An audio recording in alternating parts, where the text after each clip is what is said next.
Chapter 675. All beings are equal, accepting disciples. How is that possible? Could you have been deceived? Even if they could defeat you, their cultivation level must be higher than yours. Could it be some elder monster in disguise? An elder frowned as he spoke, and his words gained the support of others. They all believed that Yuan Luo couldn't possibly lose to an opponent of the same realm. Yi Qingshan also frowned. He believed that Yuan Luo's judgment wouldn't be wrong. He could sense Yuan Luo's setback, and Yuan Luo had been traversing the world for many years, and had indeed lost to elder monsters before. Yuan Luo took a deep breath and said, I can confirm his cultivation level is not as high as mine, but I am unsure of his origins and do not know his name. The elder's consolation only made him feel worse. He was a proud person who disliked failure, but he disliked even more when others denied his failure. The high-ranking members of the Qiankuan sect listened in silence. As another peerless prodigy emerged, they calmed down and thought it might not be impossible, especially with Taiqian and the Dao court currently at war, the destiny of heaven and earth evolving, and great powers declaring that the time for an era change in heaven and earth had arrived. In such a season, the birth of beings with greater talent might not be impossible. Moreover, given the boundless vastness of heaven and earth, the Qiankuan sect is but a drop in the ocean. If the Qiankuan sect can give rise to a talent like Yuan Luo, why can't more prosperous places give birth to even stronger talents? Yi Qingshan spoke. Don't overthink it. When next time, or perhaps, I could recommend you go to the beginning list for cultivation? Upon hearing this, Yuan Luo shook his head and said, I don't want to go. I just want to rely on myself, and I still have a long way to go. If I reach the end and see no hope, then I'll seek other paths. Yi Qingshan didn't insist, but he found it strange in his heart. Yuan Luo's resistance to the beginningless seemed excessive. Yet Yuan Luo had never spoken ill of the beginningless. Other elders began to encourage Yuan Luo, hoping he wouldn't be disheartened. Faced with everyone's concern, Yuan Luo accepted each one, appearing very humble. He was arrogant to outsiders, but his reputation within the sect had always been good. This was why the Qiankuan sect was willing to support him at all costs, and his colleagues were proud of him. After chatting for quite a while, Yuan Luo finally took his leave. After he left, the elders finally expressed their true feelings. They found Yuan Luo's defeat inconceivable, and even birthed worries because of it. No need to worry currently in the sect, he is not the only world-class talent, and with the beginningless, we will not fall behind in terms of talent, Gu Changxing said.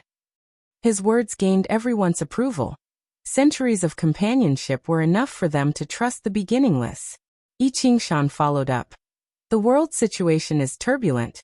Tell the people within the sect to be cautious and avoid entanglements with Taiqian and the Dao court. We cannot support either. Qiankuan sect must follow a path of self-reliance.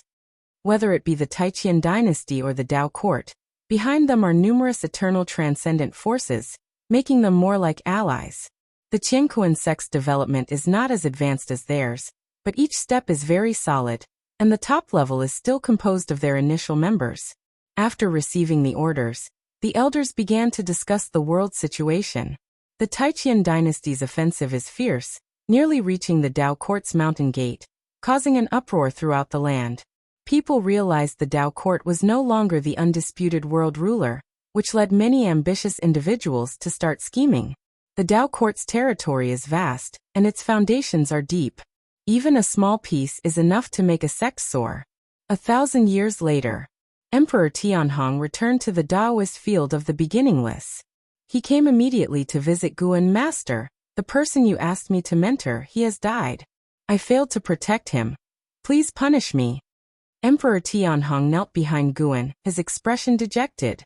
An ex-Cyan, who led the way, couldn't move upon hearing these words, standing still to ascertain to whom Emperor Tianhong referred. Guan was inside the pavilion writing a secret manual, his back to Emperor Tianhong, and said, No matter, dead is dead. I only asked you to teach him. Didn't expect you'd spend so many years before returning.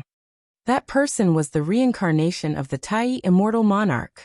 Under Emperor Tianhong's guidance, his cultivation progressed rapidly. Unfortunately, he died at the hands of a great power from the Taiqian dynasty. Even Emperor Tianhong couldn't stop it, and had to rely on the power of a Tao treasure to protect himself.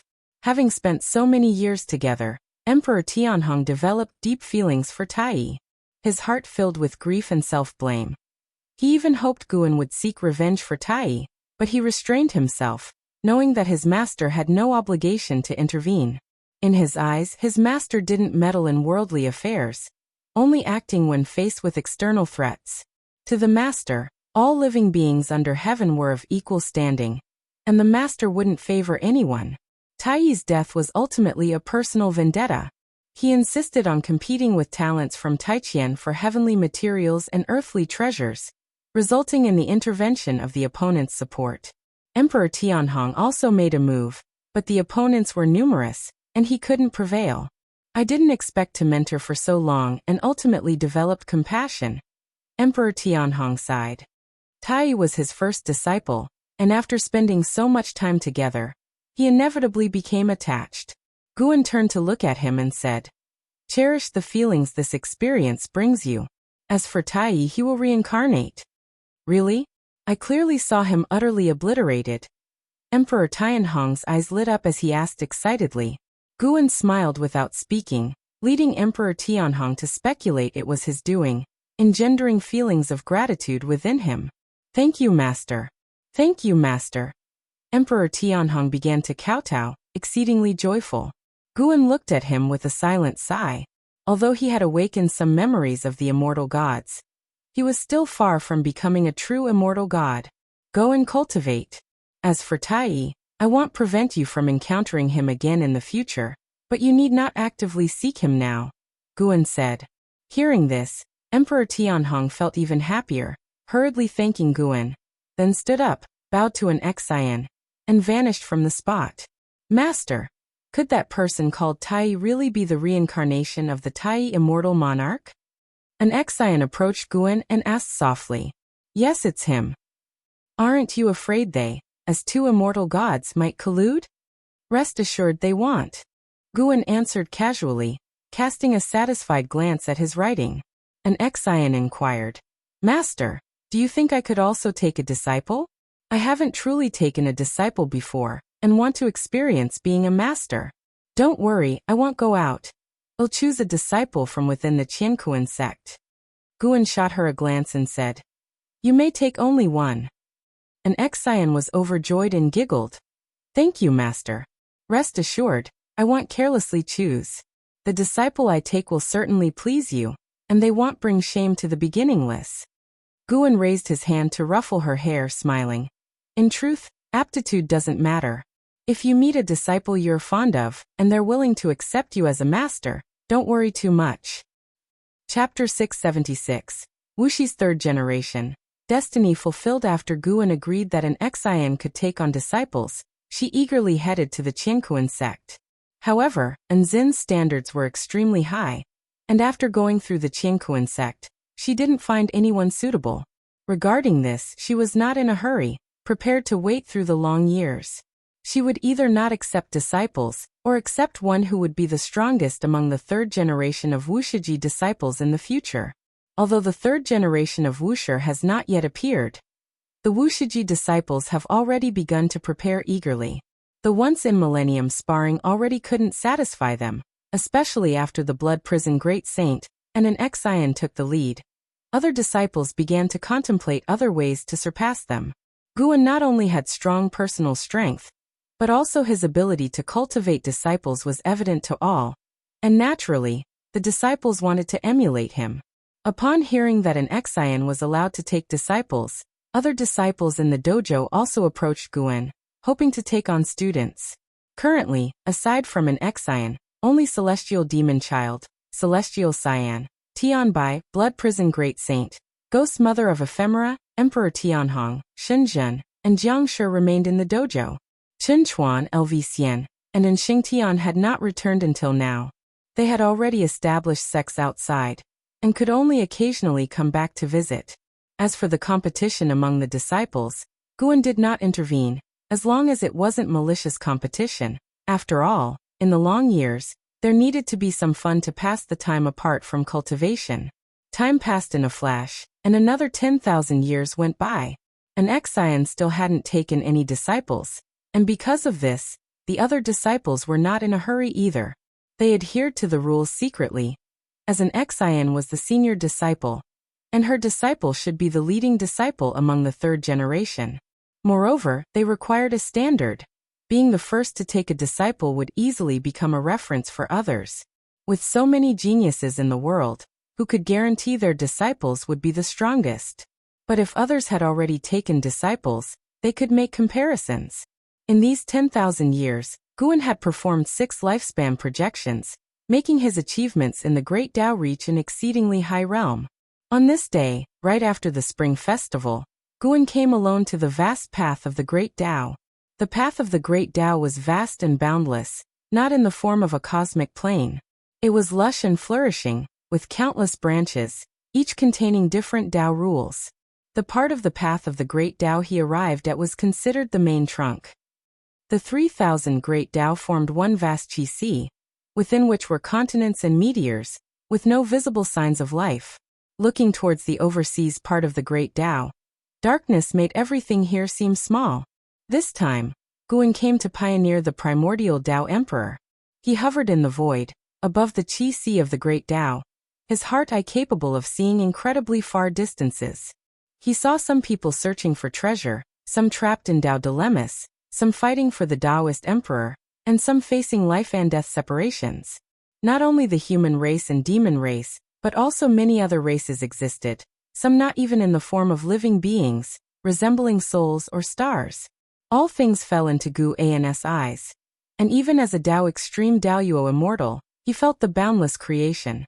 Those who could tread the path of the Great Tao had already become immortals, detached from the mundane world, each entwined with endless karma, as if a world became a speck of dust upon entering the path of the Great Tao. Gu An's gaze turned to a farther place. The 3,000 great worlds lay under the path of the Great Tao, and the path of the Great Tao connected many mysterious planes, including the primordial Emperor Domain, Misty Immortal Court, Ling Mountain, among others. Upwards from the path of the Great Tao was chaos, and nothing could be seen, but Gu An's divine sense could reach into it, which meant there were planes above. He just couldn't explore them yet. Sir the Novelfire. Net website on Google to access chapters of novels early and in the highest quality. Guan withdrew his gaze and began to create the destiny of the primordial Tao Emperor. Creating destiny would not cause a great commotion. For the destiny of the primordial Tao Emperor to truly establish, it would take long years to develop. Rather than say he was creating destiny, he was in fact creating a kind of Great Tao, allowing it to exist in the path of the Great Tao until discovered by cultivators. Notably, Yangxian's Sacred Heart Sword Tao was also a kind of destiny. The Sacred Heart Sword Tao would persist with the River of Sword Tao, allowing cultivators to draw upon its power, just like a Taoist emperor and a primordial Tao emperor. It's just that Yangxian's cultivation level wasn't strong enough. There's no denying that Yangxian's comprehension was truly terrifying. Without using lifespan evolutions, he could reach this step, even though he wasn't stronger than the celestial spirit god. Before Guan entered the golden immortal Tao fruit realm, creating such a sword Tao was very difficult. But Yangxian was him, and Yangxian's greatness was his greatness too. As he complemented himself in his heart, he continued creating. His Tao intent formed streams of airflow around him. Before coming, he had already constructed the destiny structure of the primordial Tao Emperor. Now only the final step was needed for it to be born. Soon, these streams of airflow converged to form a gray mist studded with countless golden stars, still swirling around Guan. He raised his right hand and pointed in a direction, and the destiny of the primordial Tao Emperor surged that way. During the surge, this destiny gradually gained color, resembling a rainbow, but quickly becoming more vivid than a rainbow. Guan watched as it drifted far away. Only after it merged into the Great Tao destiny and disappeared without a trace did he vanish as well. He didn't return directly to the celestial spirit Great World, but visited other great worlds, even going to the primordial Emperor Domain and Misty Immortal Court. Each time he went somewhere, he would erase his karma and aura. After several hundred back-and-forth trips, he finally returned to the celestial spirit Great World.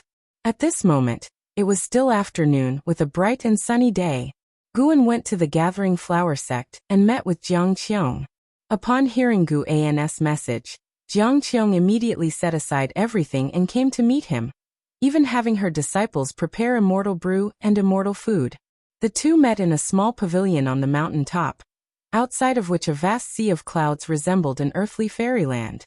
Did something happen? Guan asked with a smiling face, naturally aware of what Jiang Qiong faced. His direct call for her was also to help her out of a predicament. Upon hearing this, Jiang Qiong's smile faded. She furrowed her brows and sighed. It's still the Taiqian dynasty and the Dao court causing trouble.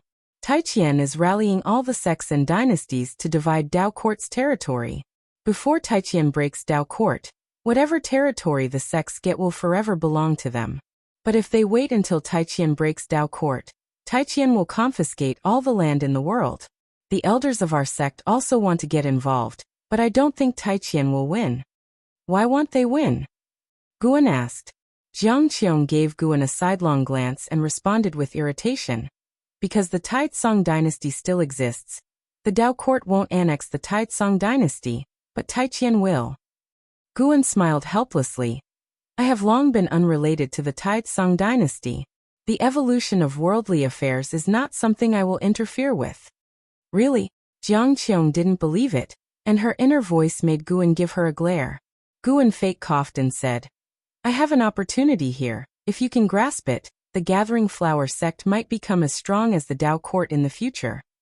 If you find any errors, ads pop up, ads redirect, broken links, non-standard content, etc., please let us know. Report so we can fix it as soon as possible. Chapter 677. The Visage of an Old Friend. What opportunity? Jiang Qiong's eyes lit up with curiosity, and she asked eagerly. She trusted Guan wouldn't deceive her, so she already began looking forward to the future of the Gathering Flower sect. Guan said, the Great Tao encompasses 3,000 paths. Besides qi absorption for immortal cultivation, there are many aids. I have an opportunity in hand called the Primordial Tao Emperor. By achieving the Primordial Tao Emperor, within the same realm, no one can defeat you. You will find it easier to attain enlightenment than other cultivators. Of course, becoming a Primordial Tao Emperor is no easy task. I can only provide an opportunity. Success depends on your efforts and fortune. Primordial Tao Emperor? Hearing this name, Jiang Qiong was instantly excited. Just from the name, she felt it was formidable. Guan then waved his sleeve, and a gust of clear wind brushed Jiang Qiong's face, causing her to become slightly dazed, her consciousness floating into the Great Tao. The initial opening of the Primordial Tao Emperor requires not only time but also Tao seekers. The more people comprehend it, the stronger it becomes. Destiny inherently needs to spread. Every living being carries the creation of the Great Tao, which they cannot perceive, but when they move toward a certain goal, the creation aligns with that target, forming an intangible, imperceptible destiny. The more beings pursuing the Primordial Tao Emperor, the faster its destiny grows. This process also aids Guan's Tao practice. Of course, he can also transmit his power to all cultivators through the Primordial Tao Emperor, complementing each other. While Jiang Qiong was immersed in the creation of the Primordial Tao Emperor, Guan began drinking wine. He decided to conceal the fact that the Primordial Tao Emperor was his own creation. Even his disciples wouldn't know the truth. Jiang Qiong was just the beginning. Guan would lead those he cared about into the Primordial Tao Emperor. Of course, if someone didn't want to become a Primordial Tao Emperor, he wouldn't force them. But he thought no one could refuse to become a Primordial Tao Emperor. Just like the attraction of the Taoist Emperor to the world, cultivators find it hard to refuse additional power to enhance themselves. Thus, in the years that followed, Guan transmitted the destiny of the Primordial Tao Emperor to his disciples, old friends, only saying that the Primordial Tao Emperor was a destiny ranked different from the Taoist Emperor. Just as he anticipated, no one refused to become a Primordial Tao Emperor. When dealing with Li Ye and martial resolution, Guan didn't appear in person but allowed them to encounter the opportunity to become a Primordial Tao Emperor in a serendipitous manner. This made both extremely happy, thinking they had found the greatest opportunity in the world. Through the destiny of the primordial Tao Emperor, they sensed the vastness of the great Tao, even feeling their souls had transcended the great thousand world. To truly become a primordial Tao Emperor, reaching the stage of soul projection is required, where the cultivators need to resonate with the great Tao. That is a high level of achievement, a process in which Guan would not assist them. If the primordial Tao Emperor were chosen by his will, it could never surpass the Taoist Emperor. On the path of the great Tao, in a void space, a man in red with white hair was treading a sword, his features handsome and posture upright, like an immortal monarch wandering the void. His name was Feng Xian, a heaven-encompassing free immortal. Suddenly his face turned pale, and he couldn't help raising his hand to clutch his chest, showing a pained expression. Damn it, I survived the celestial spirit great world. And after merely tens of thousands of years, I am to die on the path of the great Tao? Heaven, you truly love to toy with me. Feng Xian thought bitterly. Not long ago, he encountered two prodigies battling over the Taoist emperor. Because he stayed to watch, one of them secretly attacked him, cursed him with bad luck, and left him in great distress. He had just managed to become a heaven-encompassing free immortal. He also aimed to be a Taoist emperor. Yet, before setting foot on the emperor road, he was about to die. His heart filled with confusion. He couldn't help but think of the battle between the battle court and the supporting Tao sword venerable back then. He thought he had great destiny for surviving under the supporting Tao sword venerable. Now it seems it was indeed just good luck. On the path of the great Tao, his talent wasn't extraordinary. He was even defeated by contenders for the Taoist emperor in the profound Yuan free immortal realm. Looking back on his life, he was a renowned genius of the battle court since childhood. Yet he had never done anything worth boasting about, always failing. He once found comfort in the idea of poor timing, but now? Feng Xian's eyes gradually dimmed, his mana roiling within, painful memories surfacing that he wished not to recall. He flew towards a nearby meteor. Upon landing, disregarding the flying sword, he staggered to a mountain wall, sat against it, and tried to meditate and cultivate energy. PFF. A mouthful of black blood spurted from his mouth, splattering on the ground and turning into scalding black smoke as it dissipated. He spat not only blood but also his Tao practice. They were fragments of his Tao fruit. SE of the novel, FIR. NT website on Google to access chapters of novels early and in the highest quality. His Tao fruit was shattering. Feng Xian was unable to cultivate energy. He leaned back against the mountain wall, his head drooping. At this moment he looked so weak, but such scenes were not uncommon on the path of the great Tao. He remembered the dead head seen before. He once admonished himself to be cautious, never to follow in their footsteps. But he never expected. Fate was already before his eyes. Feng Xian's lips curled, revealing a self-mocking smile. Suddenly, a light appeared before him, capturing his attention. He instinctively looked up and saw a light at the end of the cliff ahead. For some reason, he felt compelled to see that light clearly. He was dying anyway. He couldn't die so disgracefully. If he were to die, he would die standing. Feng Xian took a deep breath and forced himself to his feet, walking shakily forward. He was only a few dozen feet from the cliff's edge, yet it felt like a lifetime's journey.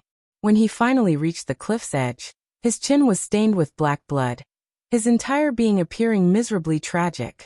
At the cliff's edge he finally saw the existence within that light. A piece of silver crystal, like a fragment of some creation, emitting light while rotating. This is, Feng Xian murmured.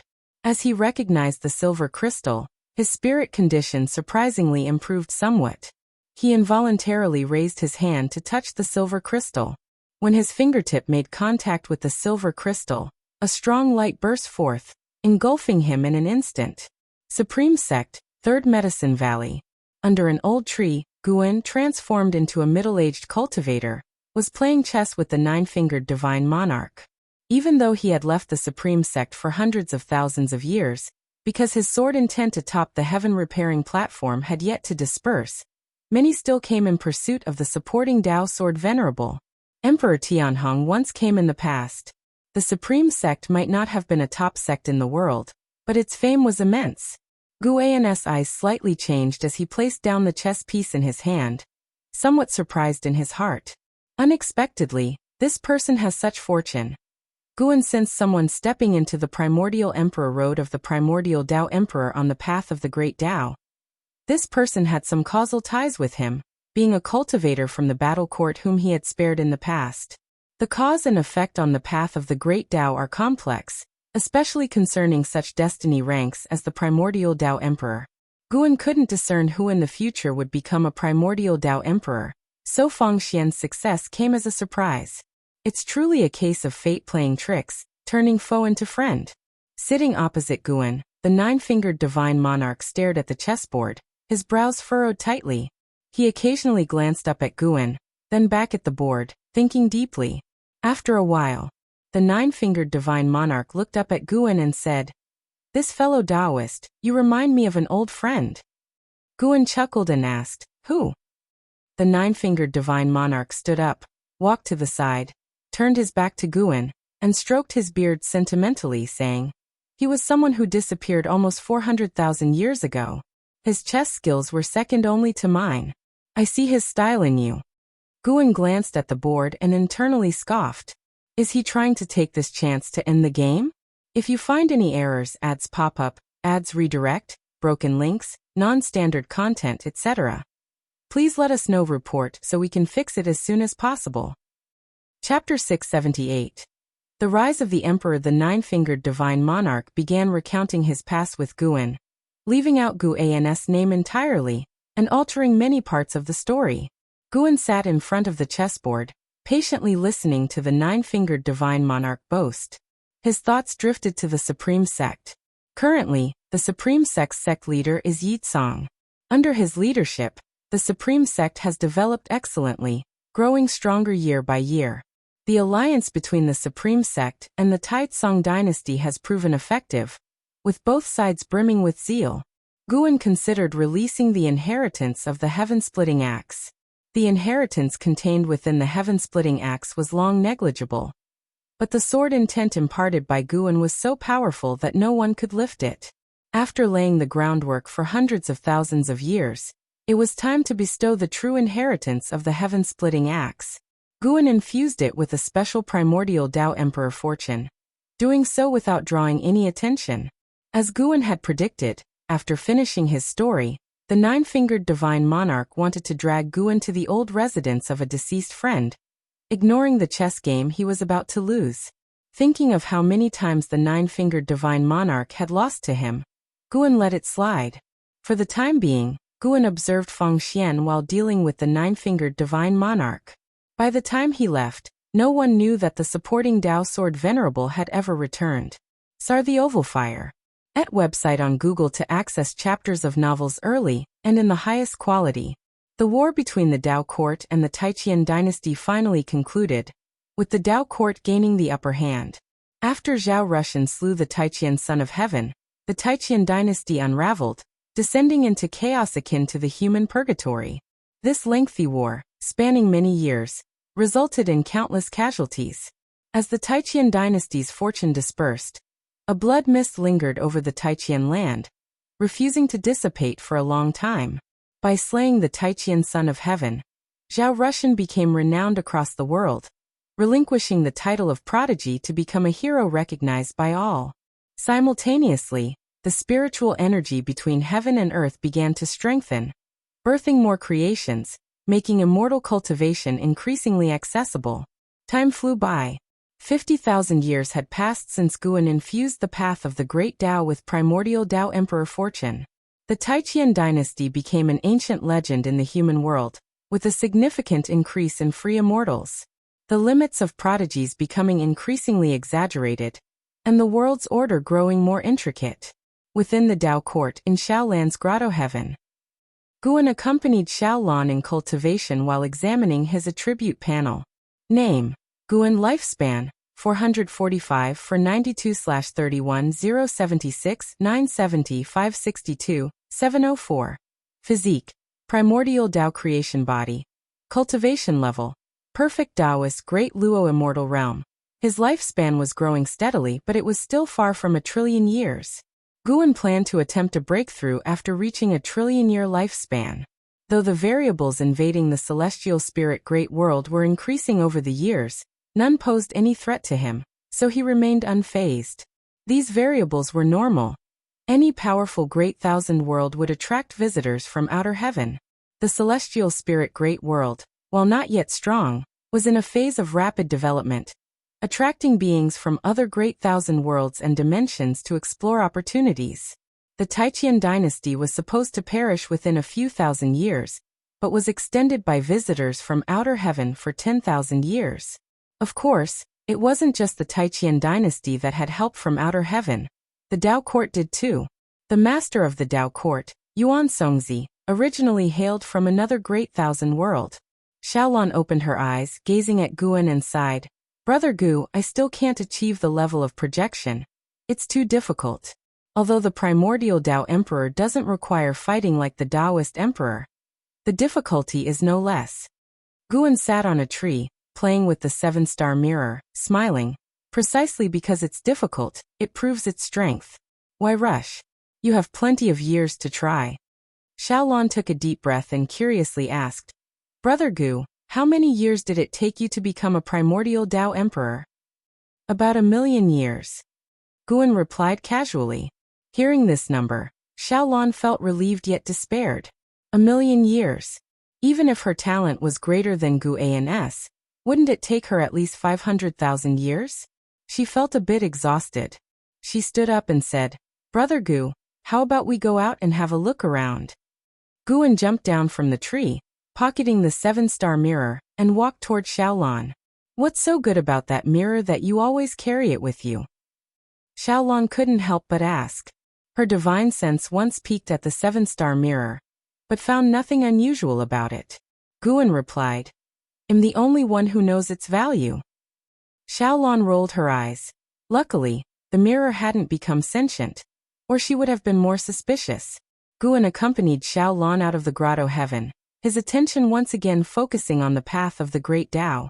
That Fengxian had actually succeeded in projection. This guy had an extraordinary comprehension on the primordial emperor road. Guan eagerly anticipated his achievement of primordial Dao Emperor status. A primordial Dao Emperor needed someone to showcase its splendor. Defeating a Taoist emperor would have even more impact. On the path of the great Tao, atop a meteor, Fengxian sat in meditation on the edge of a cliff, his red clothes fluttering and white hair flowing. His eyes were closed, and his head trembled slightly. Gradually, his brow furrowed, as if enduring some pain. After a long time, Fengxian suddenly opened his eyes, his pupils trembling as if awakened from a great dream, his emotions out of control. He tried hard to calm himself and showed a look of joy on his face, murmuring to himself, Is this the creation of the primordial Dao Emperor? I haven't truly undergone reincarnation, yet I possess memories of reincarnation. Whether it's imagination or reality remains unknown. If true, the comprehension method of the primordial Dao Emperor is too incredible. On the path of the great Tao, he mostly heard about the Taoist Emperor.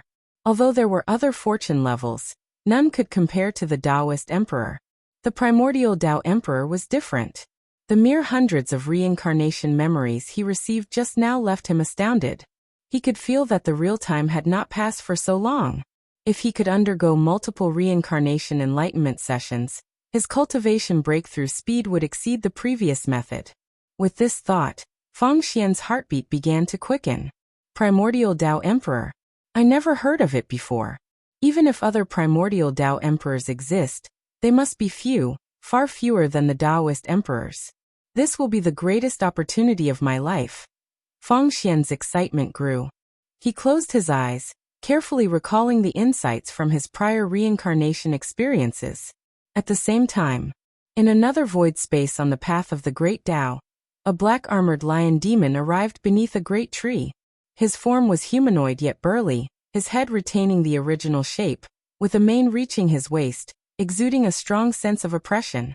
He raised his right hand, reaching towards a silver crystal floating beneath the tree branches. What is this? The black-armored lion demon muttered, eyes full of curiosity. He was not alone. With Fengxian's successful enlightenment, the path of the great Tao gained hundreds of silver crystals, scattered across various void spaces. Most were quietly awaiting those with fate, while some, like the black-armored lion demon, encountered them soon after their appearance. If you find any errors, ads pop up, ads redirect, broken links, non-standard content, etc., please let us know. Report so we can fix it as soon as possible. Chapter 679. New Momentum. The Dark Void. A mass of purple clouds floating in front of a bright full moon, with a cliff standing above the clouds, where an old man in a white robe is sitting. He has white hair and a youthful face, with two halos floating behind his head, constantly changing colors, beautiful and mesmerizing. He opens his eyes, pinches his fingers to calculate. His expression becomes strange. He begins to continually deduce, but unfortunately, no matter how he deduces, he cannot unlock the confusion in his heart. A figure suddenly appears behind him, a celestial god dressed in blood armor, with a terrifying aura, white hair fluttering, and a blood flower imprint on his forehead. It is the celestial destruction god. He has another identity, known as Longmia, the grandson of Emperor Longshin. The celestial destruction god bends and raises his hand, saluting the old man in white, saying, "Master, your disciple has come to see you. How many years has it been? You have finally come. It seems you have successfully refined a Dharma body for that entity." The old man in white speaks, his tone calm. The celestial destruction god replies, "Duty calls. The celestial mandate cannot be violated." The celestial mandate cannot be violated? Indeed, it cannot be violated. The old man in white stands up, turns to look at the celestial destruction god, gazing up and down, with a look of gratification in his eyes. "Your Tao practice is not bad, proving you haven't wasted your time. You're not unworthy of my cultivation." The old man in white strokes his beard and smiles. The celestial destruction god responds, "Master has cultivated more than just this disciple. Without Master, I would have died long ago." The old man in white shakes his head, turning to gaze into the dark void, while the celestial destruction god looks at him intently. CTH Novel Fire. Net website on Google to access chapters of novels early and in the highest quality. Disciple, your talent is extraordinary, possessing gifts that even the immortal gods find hard to match. From now on, you need not restrain your desire for slaughter. The old man in white says softly, reflections of great explosions flickering in his pupils. The celestial destruction god frowns upon hearing this and asks, "Do you think it is already that time? Even if it hasn't arrived, you must prepare in advance. The changes in the great Tao are becoming increasingly complex, and the struggles within the celestial court are growing fiercer. Who can say how much disaster lies within, and what it will ultimately evolve into?" The old man in white sighs as he speaks. The celestial destruction god remains silent for a moment before saying, "I am not prepared to rely on the talent left by the Long family. The Long family should disappear. I will only cultivate steadily." The old man in white glances at him, saying meaningfully, "It seems someone from the Long family still lives, and you've gained a burden. The old you couldn't wait to be free of restraints."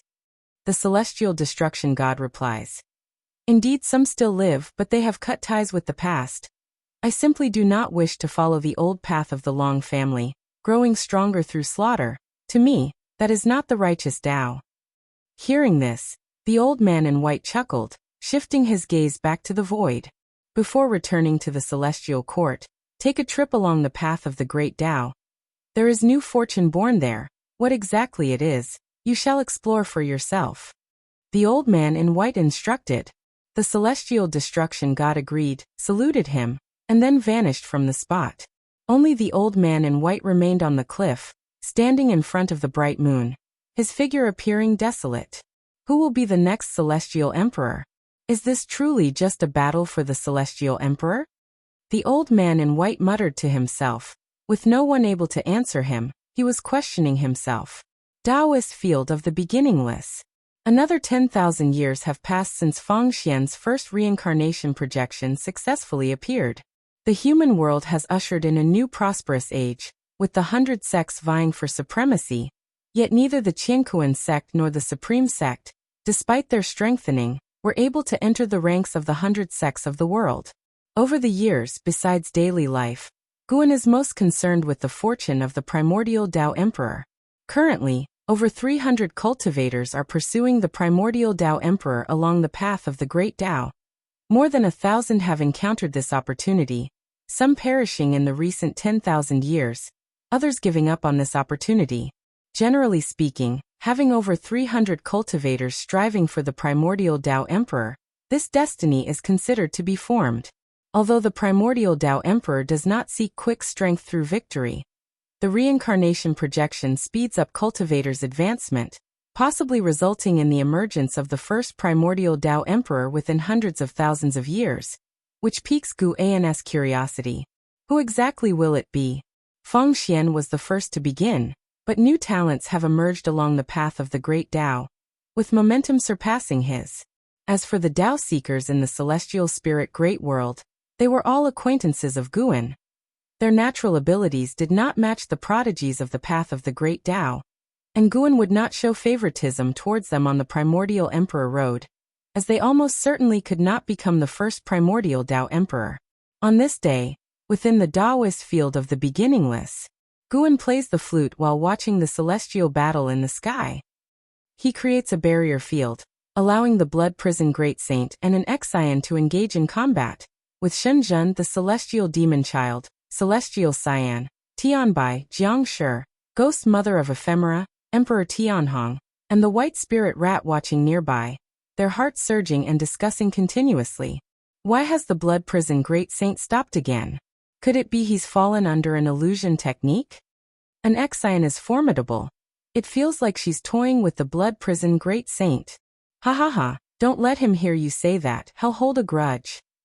Senior sister an Exian is indeed strong. It's entirely unclear how powerful she really is. Did anyone see what divine skills an Exian used? The disciples are endlessly discussing, and Guan intentionally used a barrier to conceal Nzin's immortal emperor's eye, so the disciples did not witness any change in Nzin's eyes, nor could they feel the power of the immortal emperor's eye. This led to the combat feeling awkward, with the Blood Prison Great Saint intermittently pausing. If not for his formidable corporeal body and abundant chi blood, he would have already been defeated. Compared to Nzin's immortal emperor's eye, Guan was more pleased with the progress of the Blood Prison Great Saint. The Blood Prison Great Saint had created his own divine skills, allowing his flesh to rapidly regenerate. Even if his body turned to dust, he could recover in a short period. But such recovery requires consuming soul energy, and he began to feel fatigue, a fatigue emanating from the depths of his soul, weakening his control over his body. At this rate, his defeat was inevitable. Guan pondered whether to send the Blood Prison Great Saint to train along the path of the Great Tao. The Blood Prison Great Saint was well suited to grow stronger through combat, but regrettably, when asked several times before, he stubbornly refused to go. Even though Guan promised he could return to the beginningless afterward, the Blood Prison Great Saint still did not agree.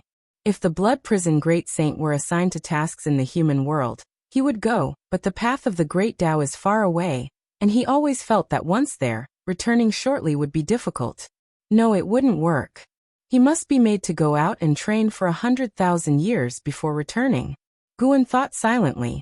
Not only to make Blood Prison Great Saint grow stronger, but also to reduce the pressure on the other disciples. The Blood Prison Great Saint not only loved to fight, but also had a foul mouth. Every time he won, he'd resort to frantically taunting his opponents, so now no one hoped he would win. All were watching his misfire. After some time, the Blood Prison Great Saint was defeated and exited the barrier with an Exian. An Exian, like a celestial being descended to the mortal world, landed beside Guan, her clothes without any change, appearing not to have undergone any battle. The Blood Prison Great Saint hung his head low, devoid of fighting spirit, his fists clenched tightly. If you find any errors, ads pop up, ads redirect, broken links, non-standard content, etc., please let us know. Report so we can fix it as soon as possible. Chapter 680 Wuxia Free Immortal Master I won. An Exian lightly laughed, causing other disciples to cheer, which made the Blood Prison Great Saint even more uncomfortable. To appear magnanimous before the master, he had to force a smile. After Guan offered a few simple remarks, He let an Exian lead the disciples away. The blood prison great saint landed beside Guan, hanging his head, looking utterly forlorn.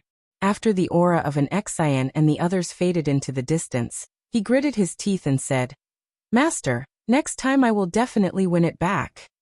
Thinking about it now, it's truly incredible. Before the creation of the Taoist field of the beginningless, Enzin's talent was so mediocre, hardly worth mentioning compared to other disciples. Yet after arriving at Wusher, Enzin's Tao practice advanced rapidly. Recalling the earlier battle, he even felt a chill. Enzin's divine skills were too terrifying. He was besieged by countless Enzins. If not for his Boda's strong self-healing power, he would have long been defeated. The self-healing divine skill he created seemed tailored to showcase Enzin's prowess. With anyone else, it's doubtful they'd witness so many Enzins. The blood prison great saint's heart had never been so defeated. He dared not face Gu An's gaze. Although an Exian was Gu An's most cherished disciple, he was the only mount. In his view, his position was more special, and he could not afford to lose. Guan seldom saw the blood prison great saint so dejected, asking, "Are you very unwilling?" The blood prison great saint nodded heavily, his usual arrogance gone. "Lost is lost, win back later. An Exian also once lost to you. Even I have opponents I cannot defeat." Guan comforted him. The blood prison great saint took a deep breath, trying to calm his emotions. Gu An's lips twitched slightly because he heard the thoughts of the blood prison great saint. The blood prison great saint internally asked, "But have you ever lost? If you achieve the primordial Tao Emperor status earlier than an Exian, perhaps you could surpass her." Guan pointed in a direction. The blood prison great saint looked up at him, reluctantly saying, "She is also chasing after the primordial Tao Emperor. Even if I am one step ahead, she will eventually catch up unless I have stronger divine skills than hers. The suppressive power of the immortal emperors I was too strong. After the immortal god reincarnation Emperor Tianhong lost to an Exian, he dared not challenge her again.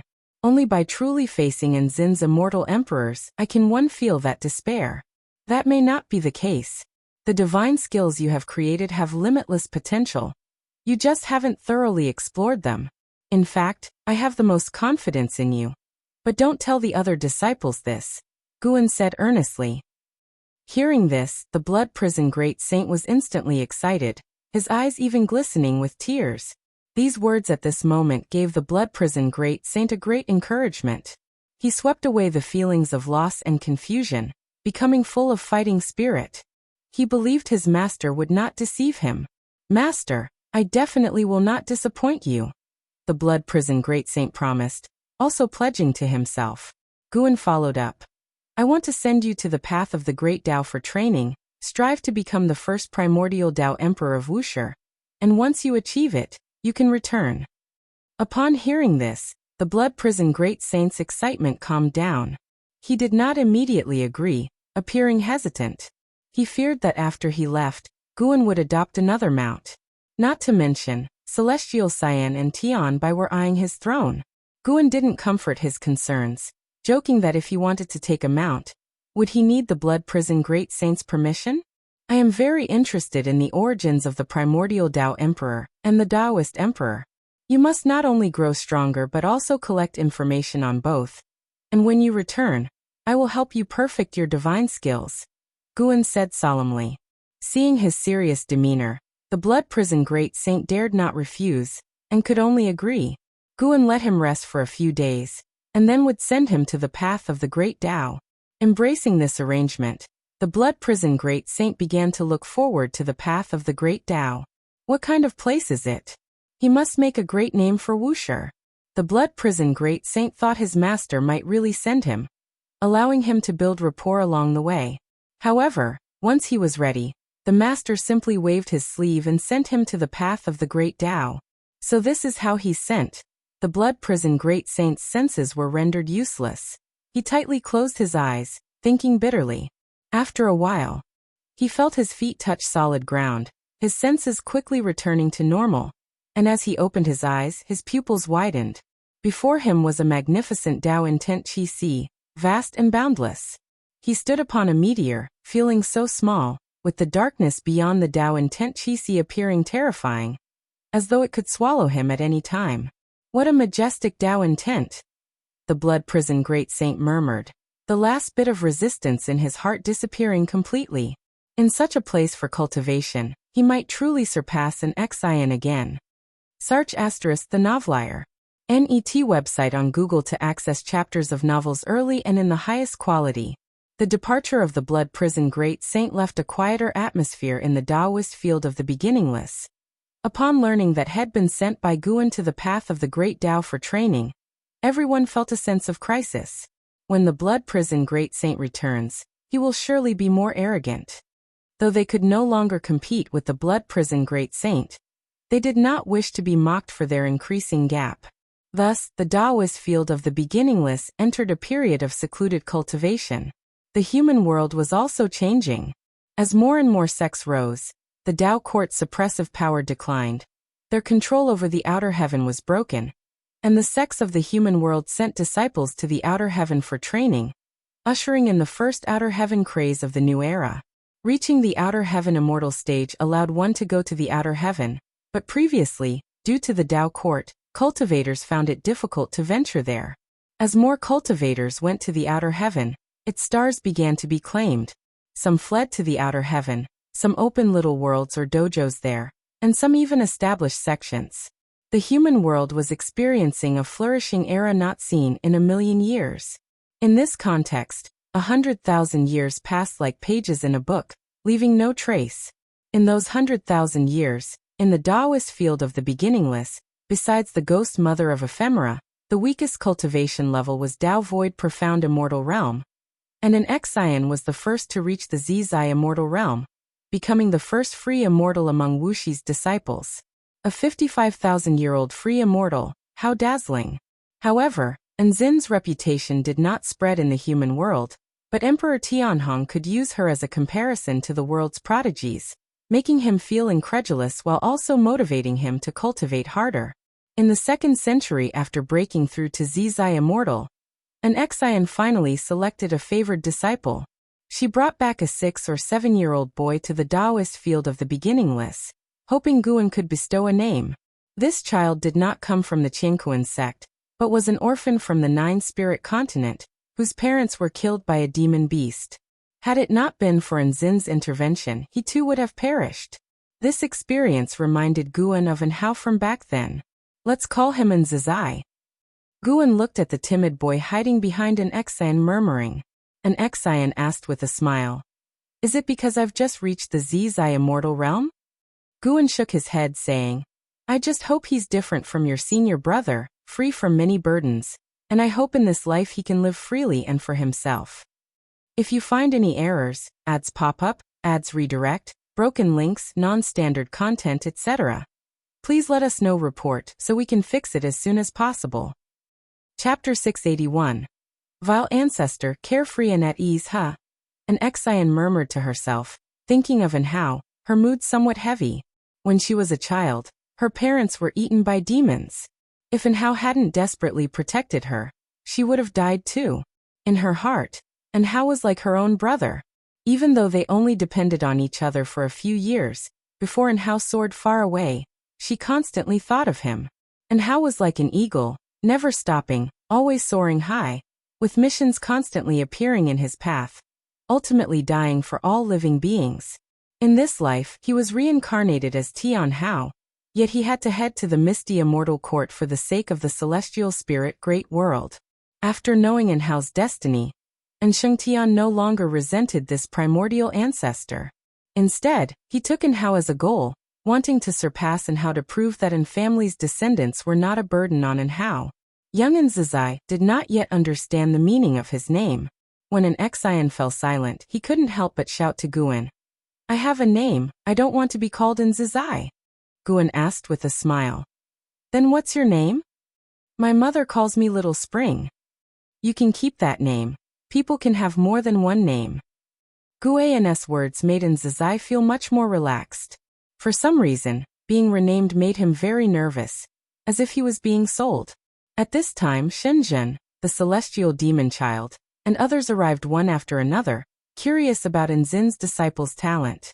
Enzizai's talent was naturally not lacking, with an ultimate lifespan of 9,999 years as well. On the nine-spirit continent, orphans like him were not in the minority, especially when the timeline was extended to tens of thousands of years. In the long years, such tragedies were countless. An Exian never deliberately managed these unless they appeared right before her. And Zazai attracted Nzin's attention because he invoked the rules of heaven and earth in his despair, even though he had no cultivation level at all. However, the ultimate lifespan of 9,999 years is not uncommon in today's human world. Physical aptitude is no longer the most important. Unseen, untouchable comprehension determines how far a cultivator can go. And Zazai's adorable appearance quickly won everyone's pity. Guan did not plan to teach Zazai, conveniently giving an Exian a chance to hone her teaching skills. And Zazai's arrival broke the quiet atmosphere of the dojo, and the disciples stopped retreating, beginning to accompany Zazai's growth. This was Wushi's first third-generation disciple. Even if the disciples had competitive hearts in teaching and passing on skills, they hoped Zazai would excel. Search * the novel Fire. Net website on Google to access chapters of novels early and in the highest quality. Thus, everyone took turns teaching Zazai. In the following decade, the Taoist field of the beginningless was quite lively. Though Zazai was an orphan, he was not solitary. In fact, he was somewhat carefree, often causing chaos in the dojo. At 17, Zazai had already formed a nascent soul, with outstanding talent, filling all the Wushiji disciples with confidence and expectation. In the summer, Guan was reading on a large tree by the mountain stream, enjoying the cool breeze. A figure appeared out of thin air beneath the tree, looking up at him. It was Zazai. He wore a fitted blue and white robe, his long hair casually tied with a cloth band. His handsome face still bore a hint of childlike innocence. "Hey, ancestor, why are you reading again? What book is so interesting?" And Zazai called out. His divine sense couldn't approach Guan, so he didn't know what Guan was reading. Since childhood, Guan hadn't taught him cultivation, but under everyone's guidance, he knew the ancestor was the most powerful person in the world. However, Guan liked to tease him. When he was young, Guan would sometimes suddenly yank his pants, embarrassing him in public, so he didn't speak to Guan with much reverence and even harbored some hostility. In his heart, this ancestor was too harsh. Whenever the uncles praised him, the ancestor would always criticize him, pointing out his shortcomings. The most crucial part was these flaws indeed existed, making him feel aggrieved. "This is a book for adults, don't ask." Guan replied casually. Although he didn't teach Zazai, he quite liked the boy. And Zazai's arrival indeed made the dojo lively, life more interesting. Sometimes, Guan had to admit he was getting old. Elders like children the most. He wasn't like this before. After hearing this, Zazai became more curious about the book in Gu An's hands, but was displeased with Gu An's words, insisting he was already grown up. "Master asked me to tell you that the Magic Battle Conference of the Qiankuan sect is about to begin, and asked if you would like to go watch." And Zazai continued to ask, very curious about this matter. Since coming to the Taoist field of the beginningless, he hadn't been out, and was curious about everything outside. "I will go to watch, but I won't go with you all." "Humph." And Zazai pouted, waved his fist at Guan, and then disappeared from where he stood. He was already eager to head to the Qiankuan sect. Guan didn't care about his small actions and continued reading, thoughts dwelling on the path of the Great Tao. The Blood Prison Great Saint had already successfully carried out a reincarnation projection, considered stepping on the road of the primordial Tao Emperor. Now over 1,000 beings had stepped onto the primordial Emperor road, and although no one truly became a primordial Tao Emperor, many forces were investigating the primordial Tao Emperor, even including the Celestial Court. Guan saw a celestial god investigating the primordial Tao Emperor, and even engaging in dialogue with one of the contenders for the primordial Tao Emperor. This celestial god seemed familiar to him, and although the other possessed the destiny of the Celestial Court, which could block deductions, he instantly noticed the resemblance between the celestial god and Long Xian. He vaguely speculated in his heart. Even if this celestial god had nothing to do with the Long family, Guan wouldn't deliberately suppress them. He had anticipated today's scenario when he opened the Primordial Tao Emperor. He wasn't worried about anyone discovering him through the fortune of the Primordial Tao Emperor. The fortune of the Primordial Tao Emperor had already been established, equivalent to the Great Tao. The Great Tao is boundless. Who could trace it back to its root? Feng Xian grew well on the Primordial Emperor road. His understanding of the Great Tao far surpassing those of the same realm after multiple reincarnation projections. Guan believed he wouldn't lose if he fought with someone of the same realm on the Emperor road. This indicated that the Primordial Tao Emperor indeed held potential not inferior to that of the Taoist Emperor. After observing for an hour, Guan turned over and leapt down, tucking the green hero travelogue into his chest, then headed towards the Qiankuan sect. He wasn't going to watch the magic battle conference of the prodigies, but because an old friend had arrived at the Qiankuan sect. This old friend was none other than Profound Celestial Intent, the writer of the Green Hero Travelogue. After traveling the world for hundreds of thousands of years, it was the first time he came to the Qiankuan sect, bringing no particular purpose, just happening to arrive here. Guan looked forward to meeting him. They truly hadn't seen each other for hundreds of thousands of years, and Guan's Green Hero Travelogue was bought from the human world, not obtained directly from Profound Celestial Intent. Meanwhile, Profound Celestial Intent was strolling through the bustling main city of the Qiankuan sect. He had visited many flourishing sects like this. Walking amidst the crowd, he observed the ethos of this sect, seeking inspiration. This Qiankuan sect is indeed remarkable, not only deeply rooted but I haven't witnessed a single act of bullying and oppressing the weak. Truly deserves to be the leader of the righteous Tao in this region. Profound Celestial Intent marveled internally, involuntarily thinking of the Supreme Sect. Since Guan left, he hadn't returned, unbeknownst if today's Supreme Sect still possessed such a spirit of the righteous Tao.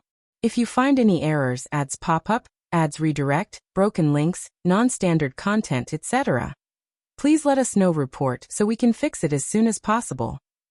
Chapter 682. The style of a Grandmaster. Profound Celestial Intent walked on the streets of the Qiankuan sect, thinking about the Supreme Sect. Although he missed the Supreme Sect, he had no desire to return. He did not want to shoulder too much responsibility. He desired more to roam the world freely. Even if the Supreme Sect had the extraordinary opportunities left by the supporting Tao Sword Venerable, he still did not wish to go back. Compared to the cultivation level, he had more pursuits. In his view, if one lived only to live longer, it would be very dull. He enjoyed experiencing the dust and grime of the human world, interacting with different people, and he liked writing these experiences down, hoping that those destined to see them would make his life worthwhile. Of course, the reason he was willing to stay away from the Supreme Sect was that Guan had left. Although Guan was gone, the sword intent left at the heaven-repairing platform remained, showing that Guan still had affection for the Supreme Sect. With someone protecting the Supreme Sect, he had no worries. "Hey, fellow Taoist, you look unfamiliar. Is this your first time here?" A voice interrupted Profound Celestial Intent's thoughts. He turned his head to see a middle-aged cultivator approaching. This person was wearing an elegant blue robe, his demeanor serious, exuding an extraordinary aura. Profound Celestial Intent stopped, waited for him to approach, and then spoke. "I am Profound Celestial Intent, indeed. It is my first time visiting the Qiankuan sect. I came to broaden my horizons after hearing about your grand assembly." He had entered the Qiankuan sect openly, registered his identity, and handed over spirit stones, so he was not worried about any trouble. The middle-aged cultivator spoke softly. "I have a few books here that can help you better understand the Qiankuan sect. Would you like to look at them?" Turns out he was promoting books. Profound Celestial Intent was somewhat disappointed. He couldn't discern the man's cultivation level, and had thought he was a great cultivator. Now it seemed the man likely possessed some secret treasure, and his cultivation was probably not high. "How many spirit stones?" Profound Celestial Intent asked. Being new here, he didn't want to instigate trouble. If it wasn't too expensive, he could consider it a good deed. 100 pieces of top-grade spirit stones, the middle-aged man said seriously. "So expensive? Forget it." Profound Celestial Intent shook his head and walked away. Unexpectedly, The middle-aged man blocked him again, making him annoyed and ready to get angry. The middle-aged man raised his right hand, twisted his fingers to reveal 7 books, and profound celestial intent was drawn to their titles. Qianquan's Secret History, Elder's Apricot Loft Tour, That Night, That Wind, Those Emotions. Just from the titles, profound celestial intent sensed an author's magnificent literary accomplishment, as if he saw a literary giant comparable to himself. You definitely won't regret buying them, the middle-aged man said earnestly, as though imparting a world-class secret manual. Profound celestial intent asked, "May I take a look at a couple of pages?" The middle-aged man immediately took out a book and handed it to him. He accepted it, flipped a page casually, and was astounded. "I'll buy it. Do you have any more?" Profound celestial intent asked resolutely, determinedly. "No more, but there will be more in the future. If you're still here when the new books come out, I'll find you," the middle-aged man replied, shaking his head, always serious, leaving one unable to imagine him doing such things. His attitude greatly impressed profound celestial intent. What kind of conviction is this? CTH Ovalfire. At website on Google to access chapters of novels early and in the highest quality. May I ask for your name, fellow Taoist? After the transaction, profound celestial intent raised his hand to salute and asked, his tone full of respect. The middle-aged man returned the salute, and then left with a single sentence. "I am Zhang Chuanqiu." Zhang Chuanqiu? Profound celestial intent remembered the name, deciding to write it into his book. Subsequently, profound celestial intent lost interest in sightseeing and quickly found an inn to savor the newly acquired treasure. Elsewhere, the Magic Battle Conference of the Qianquan sect officially began, and Zizai followed an Xian to see the excitement. They were warmly received by the Qianquan sect's senior members. Hearing that Zizai was Zin's disciple made the senior members gaze at him fervently. Wuxia previously sent Tian Hao to the Qianquan sect, a person who truly made the Qianquan sect famous worldwide, bearing profound significance. An Xian was Wuxi's eldest disciple. To be taken as her disciple meant that Zizai must be an extraordinary existence. However, they did not dare to recruit rashly. They simply endeavored to please Zizai.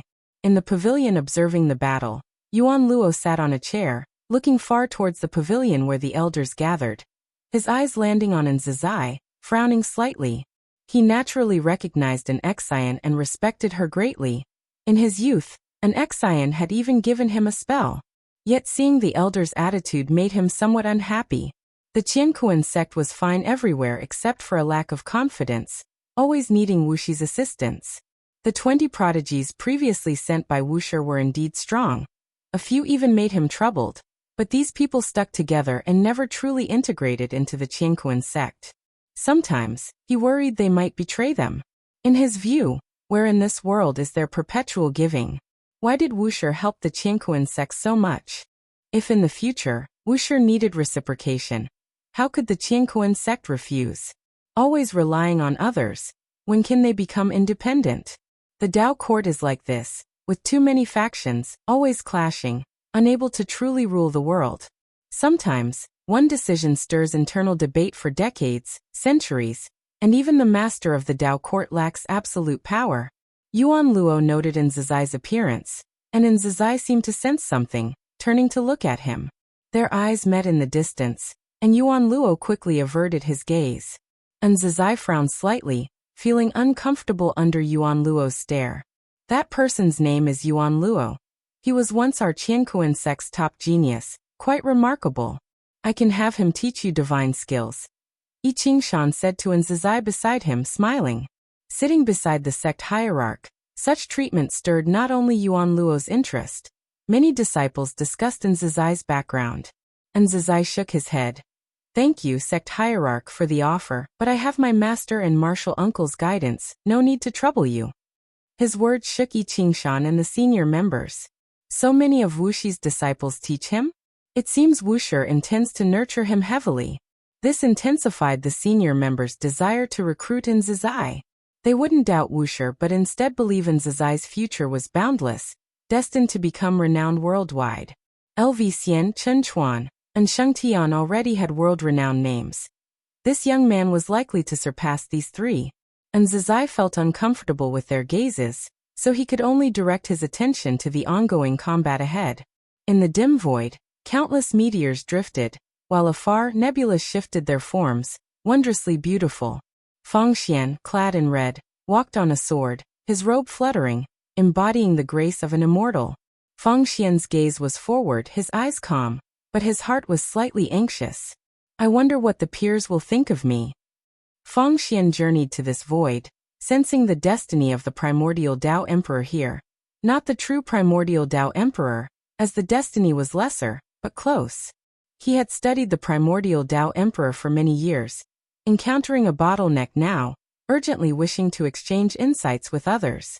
If you find any errors, ads pop up, ads redirect, broken links, non-standard content, etc., please let us know. Report so we can fix it as soon as possible. Chapter 683.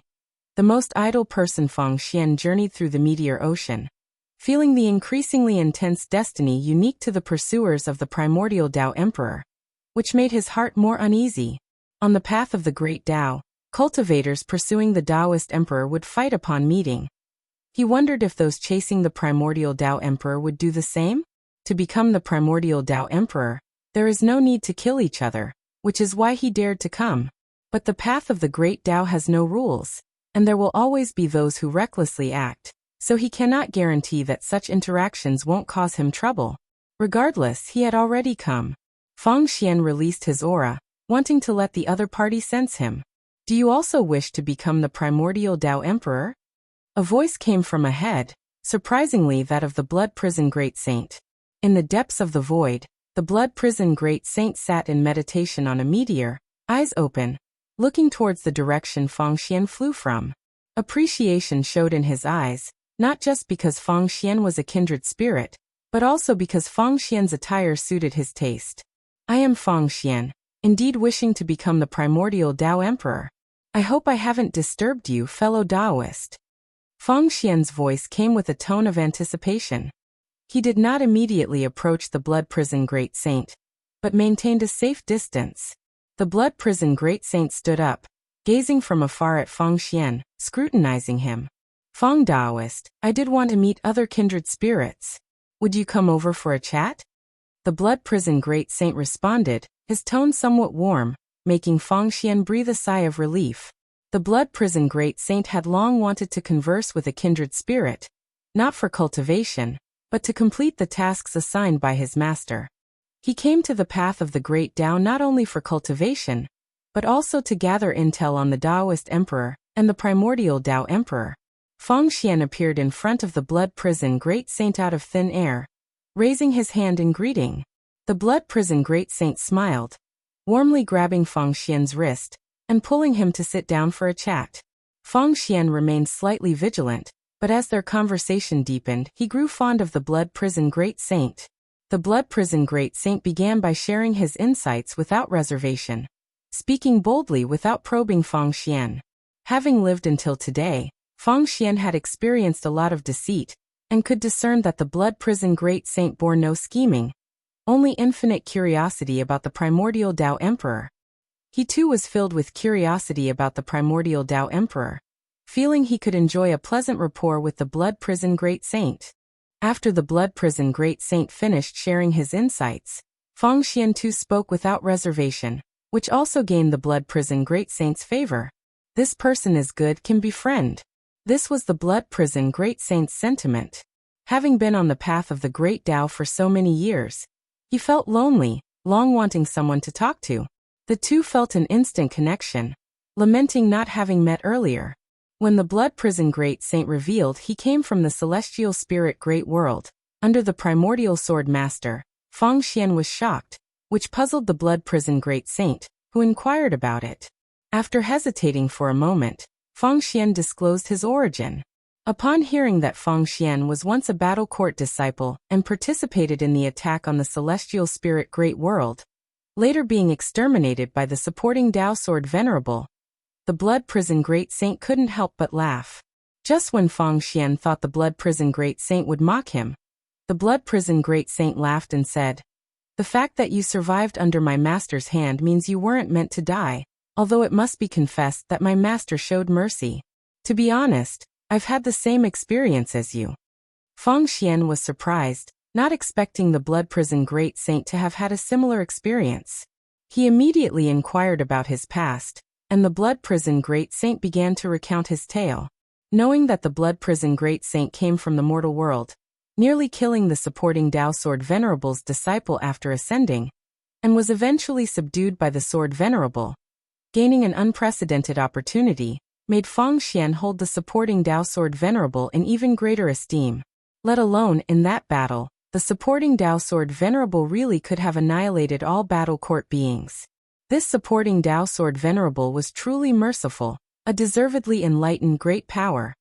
He felt that the Sword Venerable acted so, considering that many of the battle court disciples were against their will, much like himself, having no choice but to follow orders from the sect. After their honest exchange, their relationship improved, and the blood prison great saint proposed they become sworn brothers, to Feng Xian's delight.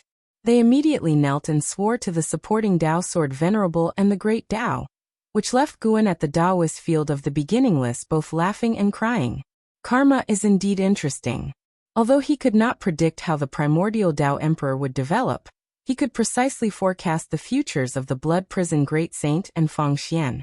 The two would venture together on the path of the Great Dao, even expanding their sworn brotherhood to include other prodigies chasing the primordial Dao Emperor.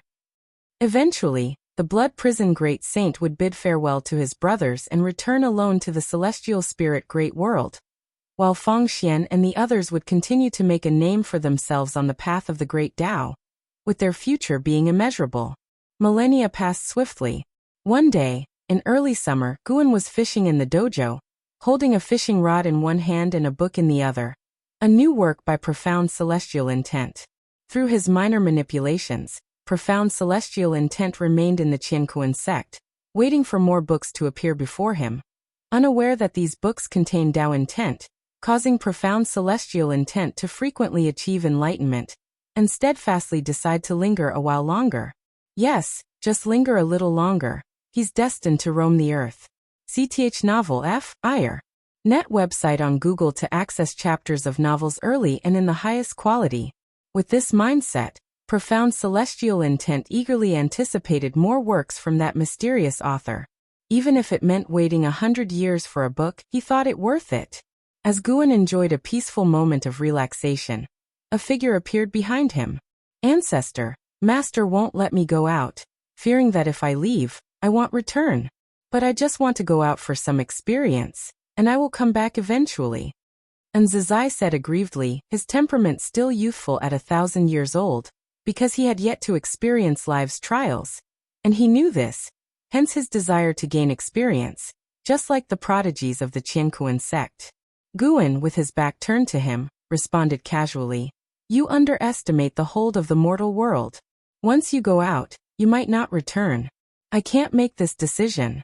If you want to go out, persuade your master. Frankly, even if you don't come back, I won't mind." Although Guan didn't mind in Zizai, he cared a lot about an Xian. Knowing how much an Xian cherished in Zizai, he didn't want to interfere with Zizai's life. Hearing his words, Zizai couldn't help but glare at him, feeling his ancestor's nature was as perverse as ever. Zizai rolled his eyes and asked, "Ancestor, how about if I go to visit my uncles?"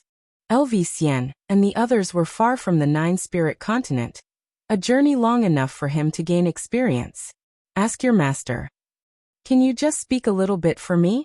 "Ask your master." "You." No matter how Zizai tried to persuade him, Guan remained unmoved, leaving him quite frustrated. Just then, an Xian appeared beside him, scaring him into bowing quickly. An Xian frowned, saying solemnly, "Haven't I told you not to disturb your ancestors' cultivation without reason? Is this considered cultivation?" Zizai couldn't help but retort. Ever since he became aware, he had never seen Guan cultivate. In his opinion, among the beginningless, the most idle was Guan. Unpleased, and Zin's eyes flashed, and she scolded, "Kneel and apologize." Zizai felt aggrieved to the point of bursting, yet chose to obediently kneel. Guan turned around, smiling at Zizai, making his eyes redden. An Exian looked towards Guin, asking, Master, can you predict whether he will return if he goes out? And Zazai suddenly felt hopeless, believing Guin would certainly not speak up for him. He will return, but he will go through many events. Guin casually replied, surprising in Zazai. Guin had not spoken. He had discerned in Zazai's destiny upon leaving the dojo. Eventually, the kid would return, but before that, he'd face many trials, perhaps bearing some missions. Of course, these missions were only within the celestial spirit great world and weren't significant in Guin's eyes. But as long as this kid could resolve them on his own, he was disinclined to interfere. And Zazai was certainly not the last Wushiji disciple. There would be new disciples in the future, so Guin did not consider him crucial. An Exian understood her master's implication. And Zazai would experience many things, and they would undoubtedly be quite challenging. If you find any errors, ads pop up, ads redirect, broken links, non-standard content, etc., please let us know. Report so we can fix it as soon as possible. Chapter 684. Are you ready to face life's challenges? You will meet many people, and you may make enemies. Perhaps you will fall in love with someone, but in the end, it might be unfulfilled. Even so, you still want to go out? An Exian looked at Zazai and asked, her tone melancholy. And Zazai was overjoyed upon hearing this, because his master finally relented. Gain or lose, it is my fate. I just want to see, not necessarily to gain anything. And Zazai looked up at his master, and answered seriously. Watching his expression, an Exian sighed, took out her Tao treasure, the 6 Paths mirror, and handed it to Zazai, saying, This is my magical treasure. I'll lend it to you. Go visit Chen Chuan. Show him this mirror, and he will see you. Tell him I would like you to follow him to cultivate swordsmanship. As Zazai took the 6 Paths mirror, and was about to say something, an Exian handed him a jade pendant, saying it could guide his direction. Go now or I'll change my mind. An Exian said with an indifferent expression. Guin glanced back at Zazai and laughed. Look at you making your master so angry, such impiety. Because of what he said earlier, Zazai initially felt grateful, but now that sense of gratitude vanished. Master, I will come back. Zazai quickly knelt, kowtowed to an Exian, then stood up, glared at Guin, and turned to leave. An Exian watched as Zazai disappeared into the horizon, and then bowed towards Guin, silently departing. Guin didn't console an Exian. Instead, he had a mischievous feeling as if watching a play. People always long for freedom. The harder the challenges, the stronger the desire for freedom. Guin said leisurely. He had taken on many disciples and knew this very well. However, everything must be experienced. An Exian wanting to take a disciple has to face the disciple's mindset. After all, a disciple is human, with thoughts of their own. At this moment, the fishing rod quivered, and finally, a fish took the bait. Guin immediately gripped the fishing rod with both hands, starting a battle of wits with the fish in the lake. Water splashed, scattering onto the leaves, with sunshine illuminating the droplets, making them appear as if they held tiny worlds within. And Zazai's departure once again left the Taoist field of the beginningless quiet, with other disciples also starting to retreat into seclusion for cultivation. For Guin, the liveliness or quietness of the dojo wasn't the most important aspect. Time seemed to speed up with each passing moment. 800 years later, Guin returned to this spot to fish, holding a book in his other hand while waiting for a fish to take the bait. The sunlight was bright, making the lake's surface glisten, and a gentle breeze blew through, ruffling his hair. A figure emerged from the woods behind him. A man in a warrior's cloth robe, with disheveled hair, a weathered face, and stubble around his mouth. His eyes carried a look of sorrow. It was Zazai. Compared to 800 years ago, he was a different person, devoid of his previous spirit, and his demeanor appeared desolate. And Zazai looked at Guin's back, somewhat dazed, with a slight change in his eyes. He suddenly recalled the scene from years ago when he left, with the ancestor also fishing here, turning his back to him, the silhouette unchanged, giving him a sense of traversing time and space. Disciple greets the ancestor. And Zazai approached Guin from behind, bowing respectfully, his voice filled with melancholy. It's good to be back. Guan replied without turning his head to look at Nzizai. He already knew what Nzizai had gone through over these years. 800 years seemed like a day to him, but for many, it was a long, lengthy passage of time. During these 800 years, Nzizai experienced many things, witnessing the tragic deaths of brothers, those he loved, unable to protect those who trusted him. Too many blows had crushed his former vivacity. If not for Nzin's six paths mirror protecting him, he wouldn't know how many times he would have died. Nzizai raised his eyes to look at Guan, taking a deep breath, asking, "Ancestor, is there truly justice and fairness in this world? Why do some commit atrocities but still enjoy people's adoration? And even when their sect knows of their crimes, they cover for them." He was referring to a great cultivator of Taoist Zongzizai, immortal from one of the 100 sects, the Baidu sect. The disciple of that great cultivator worked for him, capturing mortals among the people, and even some cultivators fell victim, committing all sorts of atrocities. Nzizai and his friends, upon witnessing injustice, offended the great cultivator's disciple, triggering a series of grudges. Nzizai was hunted for over 100 years, and once lay in hiding for 100 years before finally killing that disciple, only to uncover the truth. Helpless before Taoist Zongzizai immortal suppression, he could only watch his beloved ones dying. Even the Baidu sect continued to hunt him, and if not for his timely escape to Qinchuan's sword sect, he would have already been killed. The sword sect was nowhere near as powerful as the Baidu sect, yet the legend of the beginningless still lingered in the world, giving the Baidu sect pause.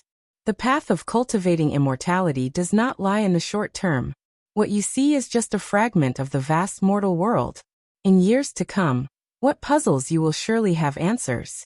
Those evils and seemingly invincible will also be obliterated, while right and wrong will be judged by future generations. Guan responded absent-mindedly. For disciples venturing out, he only ensured their survival but would not aid in revenge, so he wouldn't interfere with Nzizai's vendettas. If he desired revenge, he must cultivate diligently and rely on himself. Nzizai's gaze became complex as he continued questioning. "Ancestor, you must have lived for a long time. In your view, does justice prevail in this world? Or is it a matter of survival of the fittest?" Looking back, no matter who laughs last, when facing history, they all must raise the banner of justice. This indicates that at least in this world, justice is what all beings desire, and it cannot be shaken.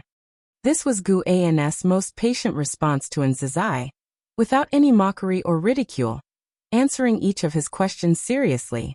After hearing, Nzizai fell into silence. A thought also flashed through his mind, and that was to kneel and ask the ancestor to avenge him. If the Baidu sect could stand up for their disciple, perhaps the ancestor would as well. But the thought came quickly and disappeared just as fast. The Novel Fire. Net website on Google to access chapters of novels early and in the highest quality. After all, despite Baidu sect's injustice, it was he who actively intervened. Moreover, back then, neither the ancestor nor the master wanted him to go out, but he insisted on venturing out for training. Sometimes, he wondered if those people might have escaped a disaster if he hadn't gone out. The more Nzizai thought about it, the more uncomfortable he became, even nearly unable to breathe. "I can go into the reincarnation and retrieve all the people you care about, bringing them back to life. But you have to consider one point. In their next life they might fare better, or after being resurrected, they might endure more suffering.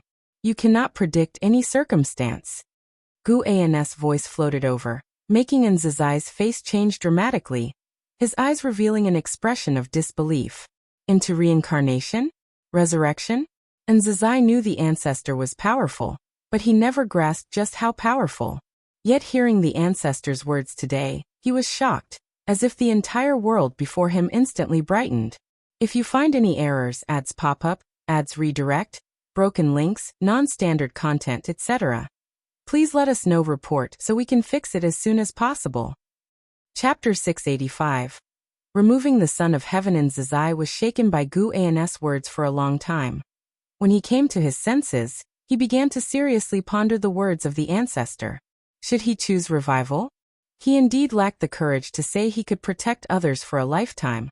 let alone those old friends who had been dead for many years and might have already reincarnated. He remembered his master once said that reincarnation is natural, and many great powers even rely on reincarnation for cultivation. Knowing that his old friends had entered reincarnation brought him some comfort. He originally thought that his old friends would be lost forever, with no hope for reincarnation. After contemplating for a long time, Nzazai looked at Guan and replied, "Let things take their natural course. I don't want to interfere in their lives anymore, but I will strive to cultivate, avenge them, and fulfill my mission." The brother closest to him had said before dying that perhaps he was the hope to overthrow the Baidu sect, that he would become the savior. In the eyes of those people, the Baidu sect was the most powerful existence, covering the skies with one hand. And Nzazai had also felt the strength of the Baidu sect. For now he couldn't think of how to topple the Baidu sect. The human world was vast, and almost every place he had been to was under the control of the Baidu sect. Even when encountering cultivators of the Qiankuan sect, they were full of dread for the Baidu sect. From a young age, Nzazai had been instilled with the idea that his ancestor was the strongest, but after going out once, this thought wavered. Even knowing the ancestor could enter reincarnation, he did not feel that the ancestor could reverse the fortunes with sheer personal power. After hearing Nzazai's choice, Guan said nothing more. Nzazai then paid his respects and turned to leave. Nzazai's aura attracted the attention of the dojo disciples, who left their seclusion one after another to seek out Nzazai. Guan continued fishing, but his ears were eavesdropping on their conversations. When the Wushiji disciples learned of Nzazai's experiences, they were filled with righteous indignation. Even the celestial demon child wanted to visit the Baidu sect, but in the end, was subdued by an Xian. "Uncles, I will take this revenge personally. From now on, I will train diligently. I have seen the worldly affairs of the human world, and I will not let you down again." Nzazai said earnestly, having reignited his fighting spirit after conversing with the ancestor and many mentors. Though he had lost much, he was not left with nothing. He not only had to seek revenge, but also to protect the Wushiji. Emperor Tianhong snorted and said, "What Baidu sect? When you want revenge in the future, I will accompany you. Rest assured, you shall collect the heads of your enemies." Ia the Ovalfire. Et website on Google to access chapters of novels early and in the highest quality. Nzazai couldn't help but look at Emperor Tianhong. Of all the uncles, Emperor Tianhong was the one he respected and feared the most, for Emperor Tianhong rarely spoke, often just watching him in silence. Though Emperor Tianhong didn't like talking to him, he had taught him spells, making him family in Nzazai's heart. Moreover, Nzazai believed that Emperor Tianhong could very well be the second strongest within the Wuxia, next only to the ancestor, and the aura exuded by Emperor Tianhong made him aspire. Hearing such grand words from Emperor Tianhong, Nzazai did not question it. Instead, it made his heart warm, filling him with a profound sense of security. With such mentors around, the unease brought by the Baidu sect gradually dissipated. An Xian glanced at Emperor Tianhong and said, "You should still cultivate diligently." Emperor Tianhong shifted his gaze and did not retort. "Nephew, tell us what the current human world is like." Celestial Siam looked at Nzazai and asked curiously. Nzazai nodded and began to describe the landscapes he had seen, including the sword sect founded by Chen Chuan. The Wushiji disciples had also gone out to train before, comparing their memories with Nzazai's descriptions, which made them feel the world had changed greatly. Unfortunately, they could not grasp from Nzazai's words what the top cultivation level in the human world was now. When Nzazai mentioned that the ninth heaven of the immortal path was the Zizai immortal realm, his face was filled with a look of longing, which almost made the crowd laugh, but they restrained themselves and tactfully did not expose it. Within the Qi Sea of the path of the Great Tao, the stars shone brilliantly, and a beam of golden light swept across the top of the Qi Sea. Countless figures advancing within it, all donned in golden battle armor, with an imposing and unstoppable aura. Zhang Buku and Suyu walked amidst the celestial army, rather inconspicuous. Their gazes were fixed on the hulking figure at the forefront of the army. Celestial Calming God. Celestial Calming God was clad in heavy and commanding celestial armor, wielding a large saber, with Dharma aspects ebbing and flowing around him as he walked. Are we dealing with the chaos evil demon again this time? Zhang Buku asked Suyu in a low voice, while other heavenly soldiers were also discussing, all very excited.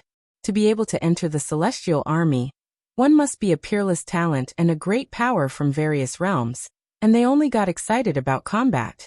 In great battles, it's the easiest to seize destiny and accumulate merit. Their goal is to become a celestial god like the celestial calming god. Suyu replied. Probably not. If it were the chaos evil demon, there would have been word of it long ago. There hasn't been a whisper, which means that perhaps what's happening next isn't by the will of the Tsangtian, but a personal matter of the immortal gods. His gaze swept from side to side, seemingly searching for someone. A personal matter of the immortal gods? Zhang Buku was even more puzzled. Do not assume the immortal gods only act for all living beings. They too have their struggles over interests. Suyu said, his face calm beyond measure. Shedding his beggar appearance, even wearing the heavenly soldier's battle armor, he looked unsuited, unlike Zhang Buku who seemed imposing and majestic. Why is this not about seeking treasures for the immortal gods? How do you conclude it's an internal struggle among the immortal gods?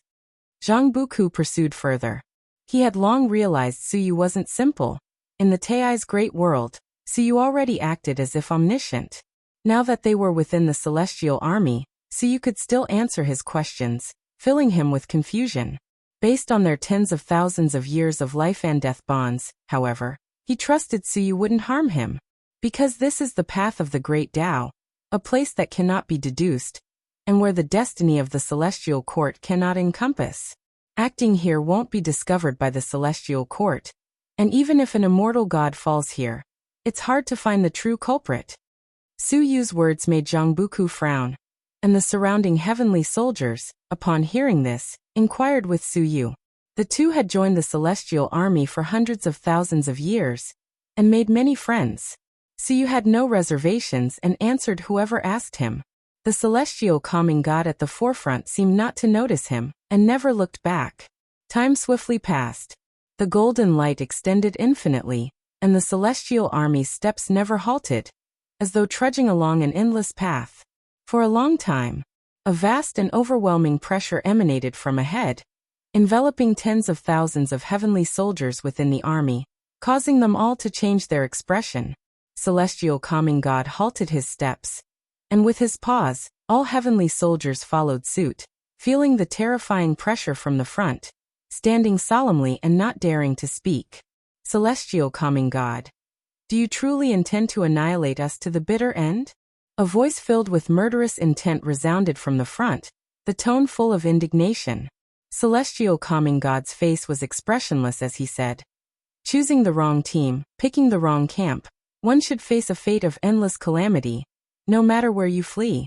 You should be grateful that it's me coming instead of that immortal monarch. The mysterious voice followed. Ridiculous. Even the Son of Heaven dares to eliminate you. Your fate and that of Huangfeng immortal monarch will be worse than mine. If you find any errors, ads pop up, ads redirect, broken links, non-standard content, etc., please let us know. Report so we can fix it as soon as possible. Chapter 686. Myriad Supreme Palm Son of Heaven? Huangfeng Immortal Monarch? Zhang Buku, upon hearing these two names, felt himself being swept into a terrifying conflict among the immortal gods. However, he did not feel afraid, as he had no choice in the matter. The heavens have their own justice, except the celestial punishment. The celestial calming god raised a giant sword, and a boundless burst of mana erupted, forming a towering Dharma aspect tens of thousands of feet tall, also wielding a sword. Without waiting for the celestial calming god's command, the Dharma aspect swung its blade, as if Pangu was splitting heaven and earth, cutting out a dazzling white light that seemed to want to cleave the cosmic void before it in half. The Qi Si below the great Tao churned violently, creating a spectacle of unparalleled grandeur. All the heavenly soldiers held their breath, their eyes fixed intently forward, the bright light reflecting on their faces, their expressions so stern and unyielding. It wasn't the first time they had witnessed the celestial calming god in action, so they were not shocked, But each time they felt the immense power of the celestial calming god, their hearts would stir with hot-blooded ambition. They too wanted to become such a dominating and powerful celestial god. As the celestial calming god's Dharma aspect swung its blade, the cosmic void ahead shattered in the white light, revealing an incredibly massive figure from the darkness, shrouded entirely in black aura.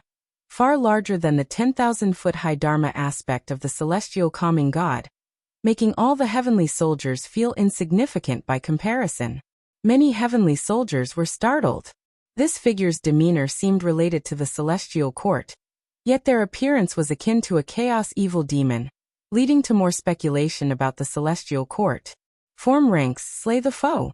The voice of the celestial calming god roared like thunder, and without hesitation he leapt forward, leading the charge towards the formidable figure. Tens of thousands of heavenly soldiers immediately began to cast spells, forming ranks, as mighty celestial Tao destiny gathered together, creating an oppressive and terrifying momentum that soared higher and higher, as if the majestic might of heaven was awakening. Time flew by, and it had already been 10,000 years since Nzazai returned. Nzazai focused on his cultivation, making rapid progress in his cultivation level. Yet the path of immortal cultivation is long. No matter how fast he cultivated within 10,000 years, he could not catch up with other Wushiji disciples. With those 800 years of experience, his Tao heart became more stable, and he no longer desired to venture out for experience. He diligently practiced day and night, which greatly satisfied an Exian. Guan, however, was somewhat displeased, thinking that Nzazai had become less interesting. He began to look forward to other disciples taking on apprentices. After an Exian took on an apprentice, others indeed began to prepare to take on apprentices. However, with Nzazai's exceptional talent, they had yet to find suitable candidates in the Qiankuan sect or the Nine-Spirit continent, so they had been waiting. The world is vast, with many talents, but for the Nine-Spirit continent, a talent like Nzazai is incredibly rare, 1 in 10,000 years. Days passed quietly, and Guan occasionally paid attention to the state of the path of the great Tao. The primordial Tao Emperor's influence was growing, with the number of Tao seekers exceeding 3,000, although many more desired to become the primordial Tao Emperor. Yet many perished on the journey. On the path of the great Tao, some matters related to Zhangbuku also caught Guan's attention. Shrouded by the destiny of the celestial court, Zhangbuku's actions were difficult to fully foresee, but his extensive activities always left traces, allowing one to follow his trail. The heavenly army to which Zhangbuku belonged was active on the path of the great Tao, conquering in all directions, causing many forces to be apprehensive. One of the followers of the primordial Tao Emperor expressed confusion to others about why the celestial court was so ostentatious, unlike their past conduct. Guan did not interfere with the actions of the celestial court, as long as they posed no threat to him. On this day, Guan had just returned to the Taoist field of the beginningless, sitting on a cliff, playing with the wooden plaque formed by the 72 immortals of Jin Dong, his gaze falling on the reincarnation of Tai Immortal Monarch. This live's Tai Immortal Monarch had lived for over 10,000 years, a disciple of one of the 100 sects in the human world, considered to have exceptional talent, currently experiencing his own life. The present Tai Immortal Monarch seemed to have fully integrated into the celestial spirit great world. Yet his celestial Tao immortal position would eventually lead him out of this realm. Sar the Novel Fire. Net website on Google to access chapters of novels early and in the highest quality. Aside from the celestial court coming to seek Tai Immortal Monarch, the reincarnation of the chaos evil demon, Yuan Luo, had also sowed the seeds of disaster in this realm. Guan pondered on how to face the celestial court. One day he knew he would have to make a choice, whether to join the celestial court, oppose it, or live a life of hiding everywhere. Just as Guan contemplated the future, an Exian appeared behind him. Master, could you personally teach Zazai a piece of great divine power? An Exian asked after performing a bow to Guan. The most powerful divine skill she mastered was the Immortal Emperor's Eye, but this divine skill was strictly forbidden by Guan to be passed on, so she dared not mention it to Nzazai. Nzazai's talent and comprehension were both excellent, and his current cultivation achievements were remarkable, excelling in all respects. However, this made him lack his unique skill, making an Xian feel it was a bit unsatisfactory. In the Taoist field of the beginningless, everyone possessed a unique piece of great divine power as their trump card. Guan responded, "He's not worried himself, so why are you so anxious?" An Xian replied helplessly, "He will eventually seek revenge on the Baidu sect, where strong individuals abound and prodigies are numerous. With his abilities, it's hard to exact revenge. Since he will inevitably face the Baidu sect, why not teach him in advance?" "Is that so?" Guan said lazily, showing little interest in teaching that boy in Zizai. An Xian squatted beside him, grabbed his arm, and started to act coy, continuously pleading with him, abandoning her usual serious and solemn demeanor. If Zizai saw this, he would no doubt be stunned. All right. Unable to withstand his beloved apprentice's coquetry, Guan could only agree. There's no better time than the present, I'll teach him today. An Xian, delighted, stood up and disappeared from the spot with him. A stick of incense's time later, a refreshed Zizai, clad in clean robes, arrived behind Guan, respectfully saluting, unable to show the same disrespect to Guan as in his youth. Only after experiencing certain things did he realize how difficult everything he had now was to obtain. And everything he now possessed was brought to him by the ancestor. Even when his master took him as a disciple, it required the approval of the ancestor. "What divine skill do you want to learn?" Guan asked as he stood up, turning to face him. The breeze grazed Guan's black attire, and he still exuded the carefree immortal aura that transcended worldly constraints. On the way, Zizai had already made up his mind, and he answered without hesitation. "I want to learn a divine skill that can bring justice to the world, capable of forcefully suppressing all injustice." Guan's lips curled slightly, amusedly saying, "Speak so righteously, isn't it just about wanting a sufficiently domineering divine skill?" Zizai scratched his head in embarrassment after hearing this. Seeing this gesture, Guan inwardly nodded in satisfaction. This was more like him in the past, not so weary and stagnant. "I recently created a palm technique that may satisfy you," continued Guan. "You just created it?" Zizai hesitated slightly, suspecting that the ancestor wanted to use him to test it out. Though he had changed greatly in character, his memory remained, and the ancestor was great in all respects, except that he loved to tease him. Guan introduced, "This palm technique is named Myriad Supreme Palm, consisting of 7 palms. Mastering the first palm alone is enough to quell all chaos in the world.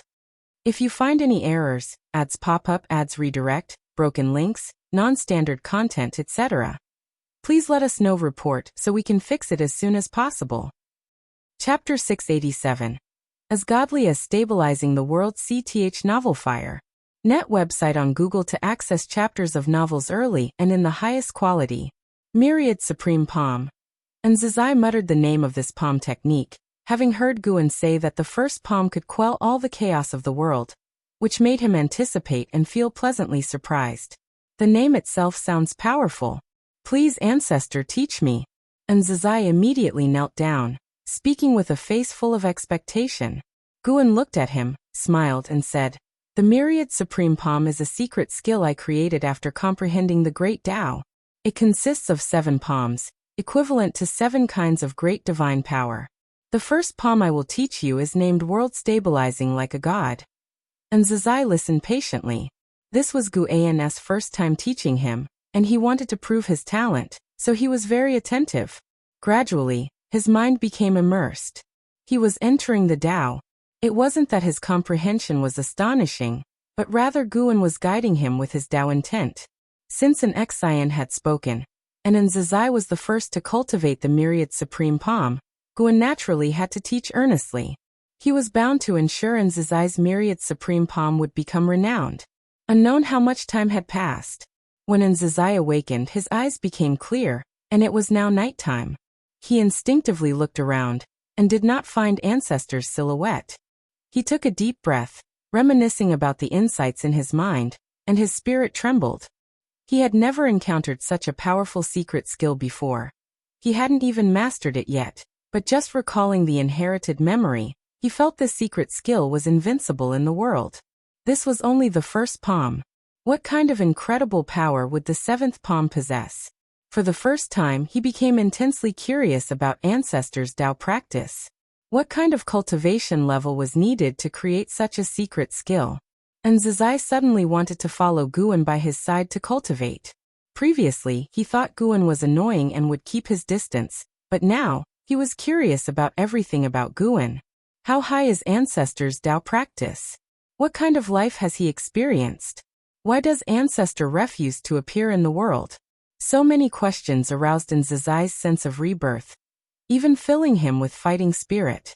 Thus, in the days that followed, and Zizai began to stick to Guan. As long as Guan was in the dojo, he would go to Guan's side to cultivate the myriad supreme palm. As time passed, the Wushiji disciples gradually learned that Guan had created a secret skill, but they didn't ask Zizai about how to cultivate the myriad supreme palm. Without Guan's orders, they didn't dare act rashly. This had been a rule cultivated over hundreds of thousands of years, where disciples would not exchange divine skills, and they had full confidence in their own divine skills. In the void, countless meteors floated silently in the darkness. The blood prison great saint and Feng Xian sat shoulder to shoulder, cultivating together. Feng Xian opened his eyes, exhaled a breath of turbid air, and his eyes became complex. How many lifetimes have you projected? The blood prison great saint's voice came from beside him, with a tone of exhaustion. Feng Xian glanced over. Seeing blood prison great saint's expression was somewhat desolate as well, he replied, 27 lifetimes, all were bitter.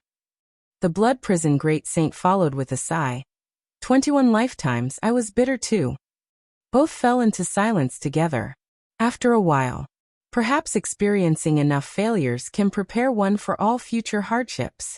The strength of the primordial Tao Emperor isn't just about cultivation level and divine skills, but also a robust Tao heart, Feng Xian sighed. He could hardly imagine how many reincarnations the real primordial Tao Emperor had experienced, and what kind of mindset he had when looking at the great Tao. At all things?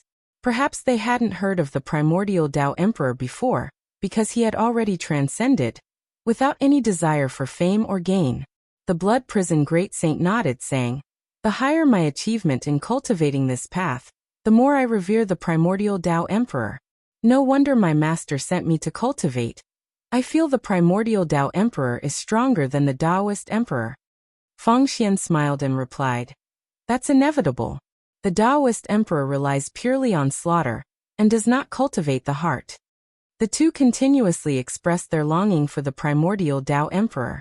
Even though they had cultivated up to now, they still couldn't see the day when their Tao would be complete, but having each other, they felt more confident and less confused.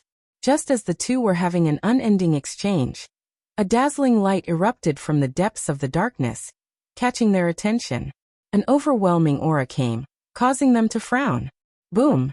A Jinghong shot over swiftly, making the void where the blood prison great saint and Feng Xian resided as bright as day. The two looked up to see a figure above. It was a man cloaked in a black robe with chain armor underneath, standing in the void. His face was grim, eyes like a snake, looking down at the blood prison great saint and Feng Xian with furrowed brows. Blood prison great saint was the first to ask, is there something you need? Although the opponent's aura was powerful, he wasn't fazed at all. At worst, they would fight. It had been many years since he last battled. Feng Xian glanced at blood prison great saint, suddenly feeling this sworn brother was more belligerent than he imagined, because he heard the eagerness in the blood prison great saint's tone. Although Feng Xian was considered a genius, he didn't like to fight. To him, immortal cultivation didn't necessarily require combat. Fighting was the ultimate last resort. The celestial court is arresting beings who are stepping onto the emperor road. Although you don't have the destiny of the Taoist emperor, the destiny on you too is very special, and you might be targeted by the celestial court. Leave the path of the great Tao soon. The black-robed man looked down at the blood prison great saint and Feng Xian, then turned and left, shattering the void in the blink of an eye and disappearing without a trace. The celestial court? Blood prison great saint frowned. He had heard this name before, but didn't know much about it. Only that the legendary immortal gods came from the celestial court, which also represented the heavenly Tao. Feng Xian knew more about the celestial court, and his expression turned ugly. He whispered, "Better to believe it exists than not. We should find a place to hide. At least stay away from the main plane of the path of the Great Tao." Blood Prison Great Saint glared and said, "So what if it's the Celestial Court? This is the path of the Great Tao. I've never heard of a force that could dominate it single-handedly. If they left, how would he carry out the tasks his master assigned?" Feng Xian wanted to continue persuading when suddenly, a vast oppression descended, enveloping them both, causing their expressions to change. They instinctively turned to look. From the direction where the black-robed man had appeared, a golden light unfolded rapidly toward them, accompanied by deafening footsteps, as if tens of thousands were marching together. The Blood Prison Great Saint immediately took out his Tao treasure, the heaven-breaking Blood Prison Saber. With the Tao treasure out, the suppressive force he encountered immediately weakened. He grabbed the adjacent Feng Xian, who was immobilized by the oppressive force, and turned to flee. "Humph! Where do you think you're going?" The celestial calming god's cold snort came from behind. Before Blood Prison Great Saint could turn his head, he suddenly felt an irresistible pull. Even the Tao treasure couldn't completely resist this suction force. Blood Prison Great Saint was greatly horrified and instinctively turned his head, seeing the endless darkness like a giant abyssal mouth engulfing everything, about to swallow him and Feng Xian. If you find any errors, ads pop up, ads redirect, broken links, non-standard content, etc., please let us know. Report so we can fix it as soon as possible. Chapter 688. Unfathomable Ancestor. Within the Wusher Dojo at dusk, Guan was carving a wooden figure in the courtyard. Shenzhen was cultivating in front of the artifact refining cauldron, and Nzizai was pondering deeply atop the courtyard wall, as the twilight glow cast an aura of tranquility and harmony over the entire courtyard. Suddenly, Guan slightly raised his eyebrows. He sensed that Blood Prison Great Saint and Feng Xian had been captured, and the threads of destiny suddenly became blurred.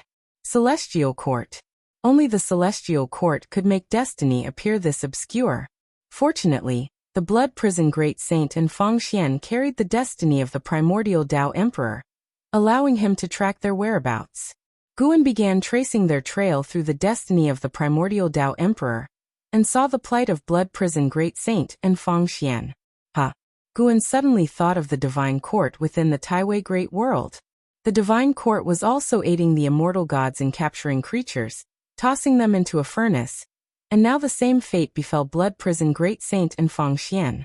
Could it be that these immortal gods were preparing for the Celestial Emperor's struggle? Guan stood up, stretched lazily. He looked at Nzizai and suddenly had an idea. No matter what, Nzizai, being the eldest disciple among the third-generation disciples of Wusher, must eventually possess the ability and insight to stand on his own. Currently, Nzizai severely lacks insight, even considering the free immortal realm as the highest stage of immortal cultivation. "Zizai, I am planning to go out and have a look. There might be battles involved. Would you like to come and see?" Guan spoke, and as soon as he said this, Nzizai turned his head towards him with an expression of interest. Not only him, but even Shenzhen looked at Guan, eyes full of curiosity. "Ancestor, I'm afraid I will drag you down." Nzizai wanted to go, but recalling his previous experiences of external training made him hesitant. Guan smiled and said, "No worries, you won't need to act. Such an opportunity is rare. Think about it carefully." Hearing this, Nzizai fell silent, while Shenzhen spoke. "Your ancestor wants to broaden your horizons.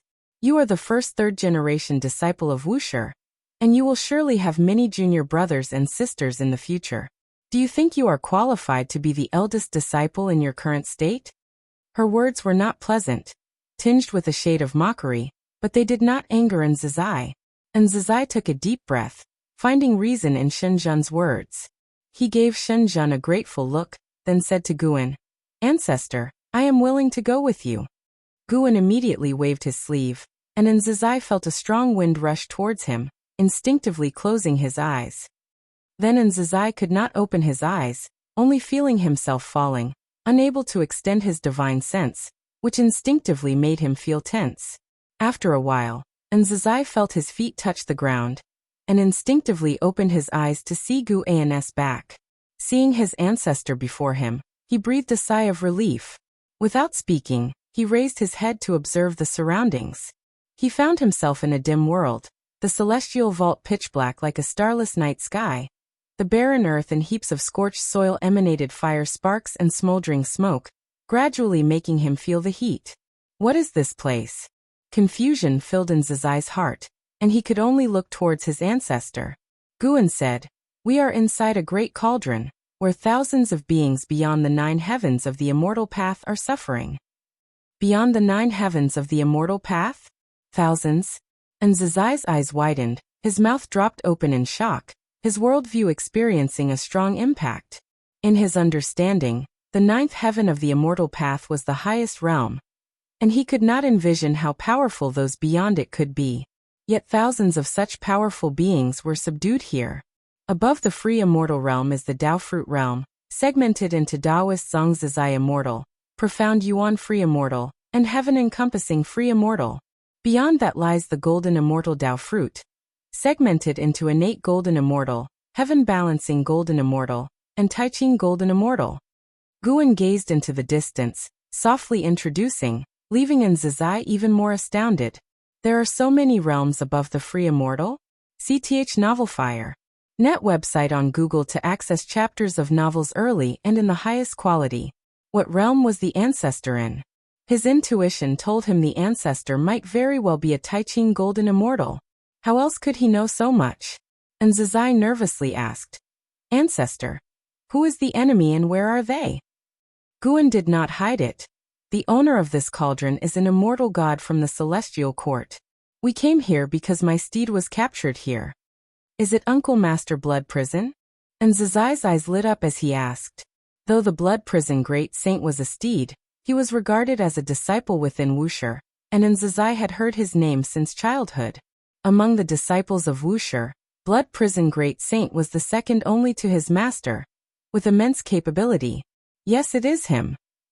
Guan answered, having already sensed the presence of Blood Prison Great Saint and Fang Xian within the cauldron. They were trying to escape the cauldron, but no matter how they exerted their divine skills, they could not break free. The other trapped individuals within the cauldron had long given up hope, opting only to meditate to resist the cauldron's flames as best as they could. "Are we going to rescue him now?" And Zizai asked excitedly. He was excited for 2 reasons. Meeting the Blood Prison Great Saint, and encountering the immortal gods and realms beyond the free immortal. He felt a thrill reminiscent of his early days of training away from the 9-spirit continent. "No rush." Guan turned to walk, and Zizai quickly followed. He glanced around, feeling very nervous, unsure of where the enemy lay. This world is so vast. Is it really a cauldron? And Zizai was secretly astonished, unable to imagine the strength and features of the celestial court immortal god, who wielded such a great cauldron. As they advanced, Zizai saw bones upon bones, human remains and demon remains shocking to the eye, the stances of some of the skeletons making his scalp tingle.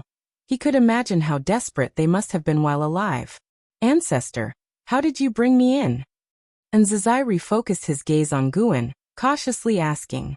Invading even the treasure of an immortal god seemed effortless. And Zizai truly sensed his ancestor's profound abilities, heightening his anticipation for the impending battle. "Just stepped in." Guan answered casually. This offhand remark further increased Zizai's admiration for him. "Ancestor, will you fight the immortal gods? In this place it might be worth testing their edge." "What is this place? Where is this great cauldron located? Is it still within our world?" "This is the path of the great Tao, incredibly far from the celestial spirit great world. So distant that with your current cultivation level, you will never be able to come here in your lifetime." Guan's answer left Zizai wide-eyed again, memorizing the name of this place, determined to journey here if possible in the future. "Ancestor, if a battle does start, will you use the myriad supreme palm?" And Zizai blinked, expectantly asking. Guan gently nodded. He did not look back, but this gesture was enough to make Zizai feel thrilled. Having cultivated the myriad supreme palm for so many years, he had not truly witnessed the power of this secret skill. If you find any errors, ads pop up, ads redirect, broken links, non-standard content, etc. Please let us know report so we can fix it as soon as possible. Chapter 689. Demon God's Physical Body Under the Dark Celestial Vault. The Blood Prison Great Saint landing beside Feng Xian, both of their expressions grim. No, we can't escape at all. The Blood Prison Great Saint gritted his teeth, clenching his fists, his eyes filled with rage. Having cultivated on the path of the Great Tao for so many years, to be effortlessly trapped in this realm made him feel deeply humiliated. Don't act rashly, let's meditate and observe this realm first. Feng Xian pulled the Blood Prison Great Saint to sit down, cautiously watching their surroundings. The floating scorched smoke and sparks reminded him of a terrible event that had occurred here, and it was likely to happen again. The Blood Prison Great Saint took a deep breath, struggling to calm his emotions. He then dispersed his divine sense, trying to investigate the situation here. He quickly saw figures of other captives, but could not see the figures of Guan or Nzizai. So many people were caught, and many have a higher cultivation level than us. Feng Xian murmured, his tone full of unease. Xuanji Emperor. He's also here. Reportedly one of the best chances of becoming a Taoist emperor among the current prodigies. Feng Xian's face changed dramatically. After saying this, his face looked ashen. The Blood Prison Great Saint felt increasingly anxious. Why had the immortal gods captured so many people? Meanwhile, Nzizai followed Guan all the way. He noticed that although his pace hadn't accelerated, the surrounding environment shifted significantly. This was a very peculiar experience. Although he advanced quickly, it was hard to notice unless he observed carefully. It must be the ancestors' doing. Nzizai looked at Guan with growing admiration. As a child, he didn't understand why his master always obeyed the ancestor without question, and wouldn't ask a single question regarding his commands, nor why other disciples feared the ancestor so much. Though seemingly carefree, the ancestor actually possessed great divine power capable of extraordinary feats, but he usually didn't show off. Nzizai silently vowed that he too wanted to become a person like the ancestor. True strength should be displayed at critical moments, not flaunted in daily life. We've arrived. Guan's voice suddenly rang, pulling Nzizai's thoughts back to reality. In that instant, he had the illusion that heaven and earth trembled. His gaze was drawn forward. His eyes slowly widened, pupils filled with astonishment. Following his gaze, there was a giant egg standing on the ground ahead, as massive as a mountain, towering 1,000 zhang high. The surface of the giant egg was like flesh and skin with veins, glowing red inside, faintly revealing a giant curled up within. Guan looked up at the giant egg and used lifespan detection, but received no feedback. So, it's not for alchemy but for forging a body. Without a soul. Could it be for possession?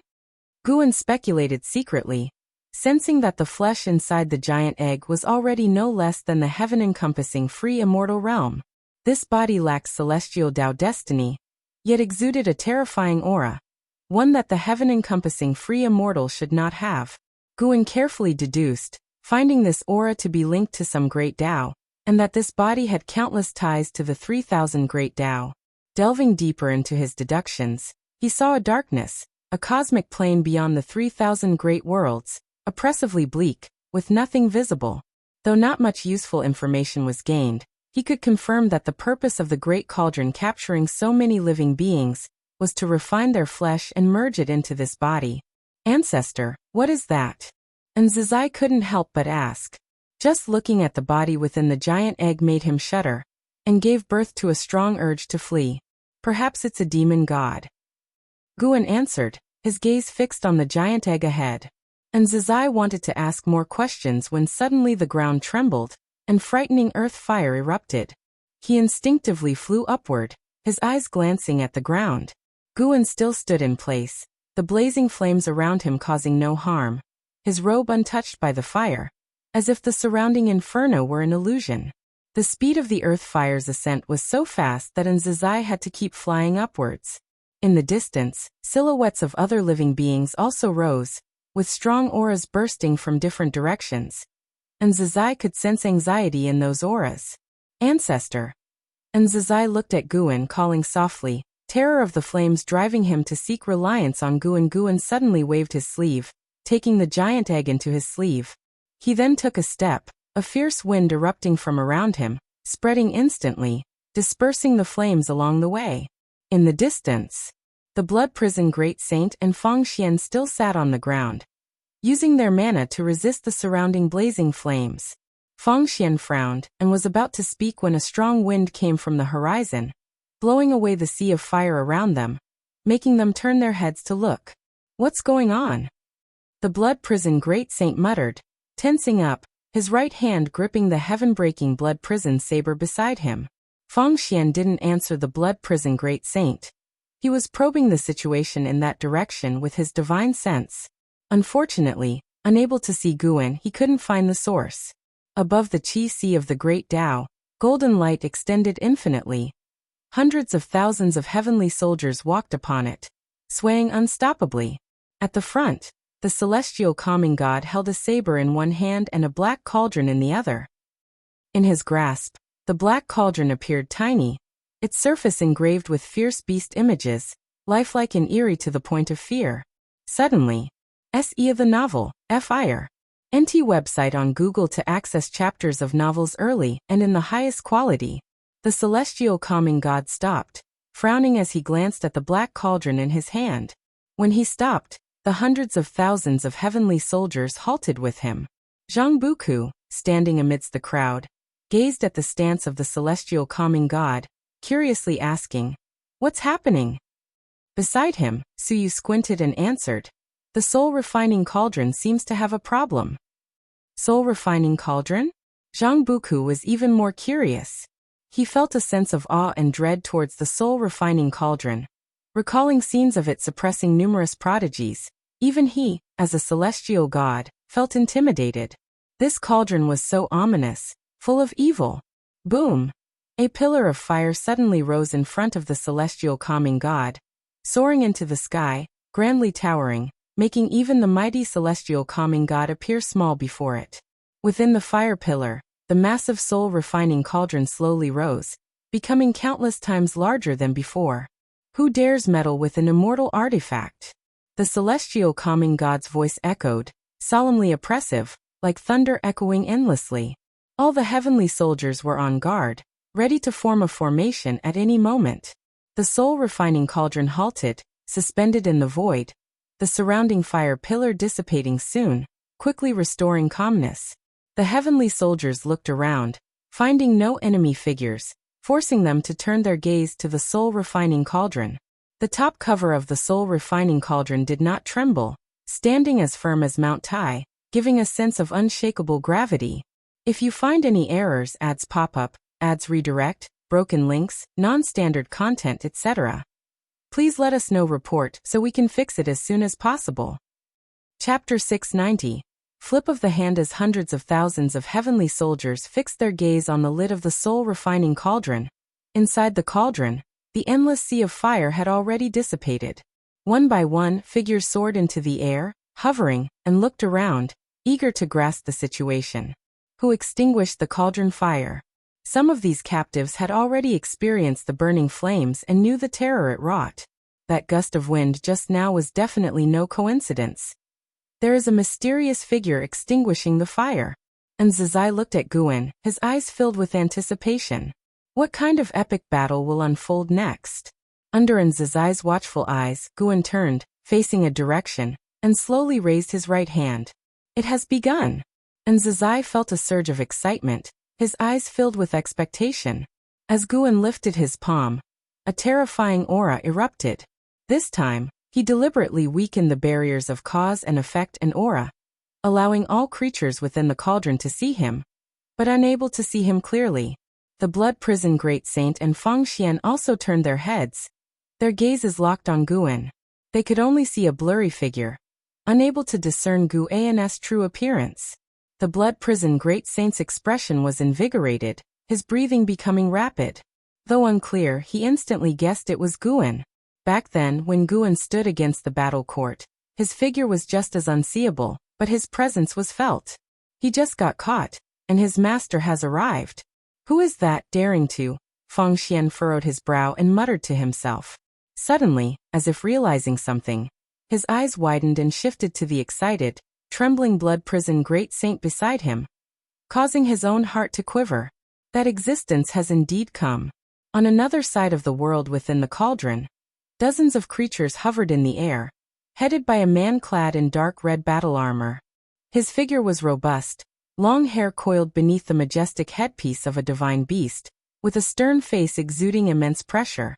This was the Xuanji Emperor, whose cultivation had reached the heaven-encompassing free immortal realm. He was the existence with the greatest hope of becoming a Taoist emperor on the current path of the great Tao. The Xuanji Emperor also couldn't see Guan's true self, but this person gave him the same feeling as his clan's ancestor, profound and unfathomable. He had an intuition that this person might lead them out. Under the watchful eyes of thousands of prodigies and great cultivators, Guan gently pushed forward with his right palm. The action seemed casual, like picking flowers in grass. But as Guan's arm straightened, a terrifying force suddenly erupted, shattering the darkness of the celestial vault in front of him. A whirlwind mixed with burnt smoke roared forth, like a pack of dragons vying to be the first to rush out, creating a grand spectacle. Thousands of captives caught in the whirlwind were all stunned by this palm of Guan. They could feel the terrifying, irresistible force. Ever since they fell into this realm, they had tried to break out, all in vain. Their strongest divine skills didn't create the slightest damage. Cloaks flapping and hair swirling, all captives gazed at the broken hole in the horizon where inside shone a dazzling white light, resembling an entrance to a new world. Above the Qi Sea along the Great Tao, hundreds of thousands of heavenly soldiers watched as a huge hole was blasted through the soul-refining cauldron. The oppressive heat wave surged out, unstoppable, and the majority of heavenly soldiers showed a look of disbelief. Such an immortal artifact was actually pierced through? And from the inside, the celestial calming god's face was equally grim as he leapt into the air, arriving at the hole in the soul-refining cauldron. Using his physical body to withstand the wind and waves, he raised his mighty sword high, while hundreds of thousands of heavenly soldiers began to form ranks. Zhang Buku and Suyu both directed their mana while looking at the soul-refining cauldron, their gaze concentrated on that hole. Curious about what kind of powerful being had broken through the cauldron, they instinctively thought of the Xuanji Emperor, whose performance had impressed them when the celestial calming god captured him.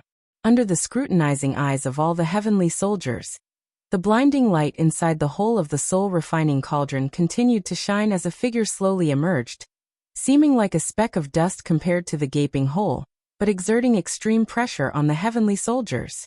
Guan slowly walked out of the white light, followed by Nzizai.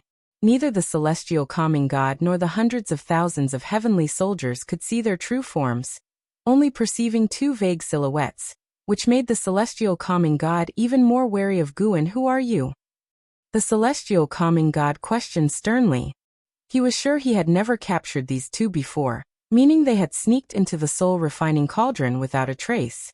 Their cultivation level was likely above his.